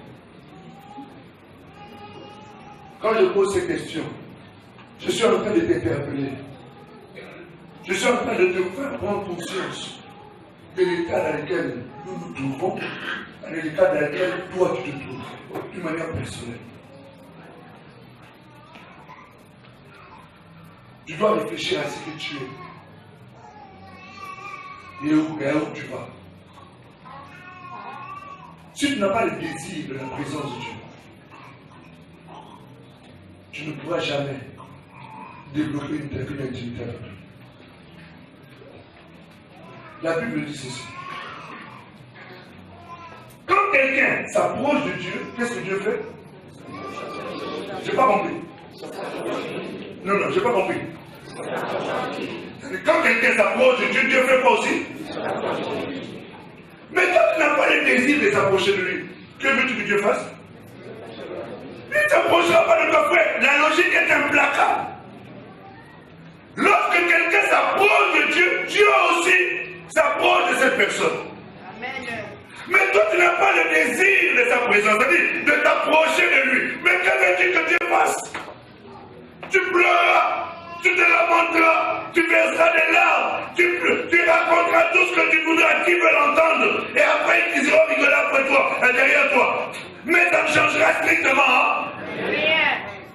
Amen. Le désir de sa présence. Le désir, avoir le désir de la présence de Dieu. Chercher à s'approcher. Cette femme, elle était dans une position qui, normalement, étant pécheresse, ne peut pas lui permettre de s'approcher du Seigneur. Mais voyez-vous, Dieu regarde les désirs de nos cœurs. Amen. C'est déjà Alléluia. Amen. Nous les hommes, nous avons tendance à regarder l'apparence et sur base de l'apparence, je me dis, oh celui-là, il ne vaut pas la peine. Ou celle-là, elle n'en vaut pas la peine. Mais Dieu ne juge pas en fonction de ces choses-là. Dieu juge en fonction de ce qu'il est en train de voir au plus profond de ton cœur. Amen. C'est déjà Alléluia. Amen. Donc quand tu es en train de manifester à Dieu le désir de sa présence, même si tu ne t'es pas agenouillé pour prier, ça attire la présence de Dieu. Amen. Dieu se rend compte que cette personne me désire. Amen. Tu n'as jamais remarqué que à chaque fois que je ne dis pas, Dieu a besoin que tu puisses avoir le désir de sa présence. S'il te plaît, désire ça. Vous savez, Moïse est en train de dire quelque chose. Moïse a marché avec Dieu. Mais ce qui faisait la différence de Moïse avec les autres, c'est que Moïse avait toujours le désir de la présence de Dieu. Amen. Je disais Alléluia. Amen. Moïse désirait la présence de Dieu. Il aimait la présence de Dieu. Et quand tu aimes la présence, tu recherches la présence de Dieu. Tu veux la présence de Dieu. Tu sais que la présence de Dieu est la plus grande des richesses qu'un chrétien puisse avoir. Tu peux posséder des millions, posséder des maisons, posséder des voitures, mais la présence de Dieu, avoir le désir de la présence de Dieu, c'est la chose la plus formidable qu'un chrétien puisse avoir. Et ça, il faut chérir ça.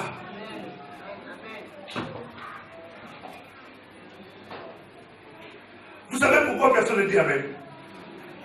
Parce qu'on est tellement habitué à ce qu'on fasse tout pour nous. Que quand on te dit maintenant toi-même d'aller faire, tu ne peux pas dire Amen parce que ça va te demander des efforts. Je disais Alléluia. Amen. Dans le livre d'Exode, le chapitre 33.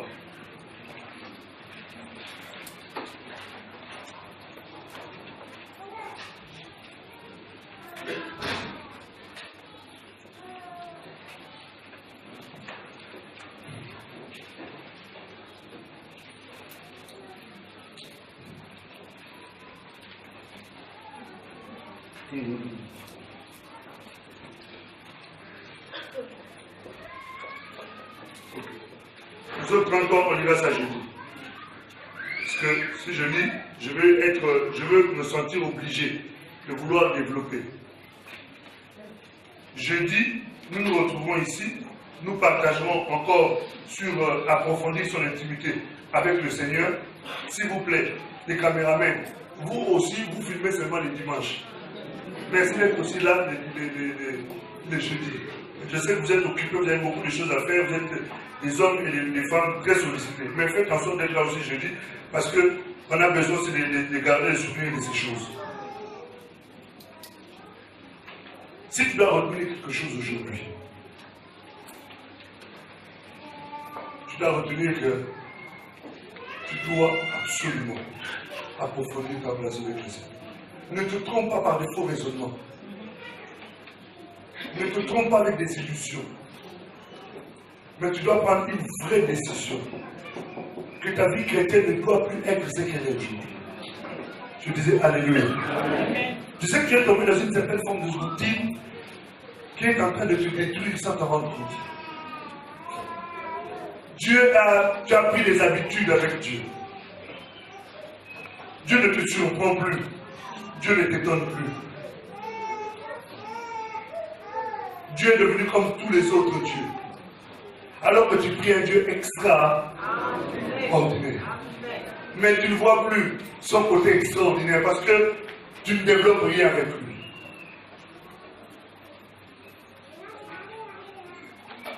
Dieu a besoin de toi.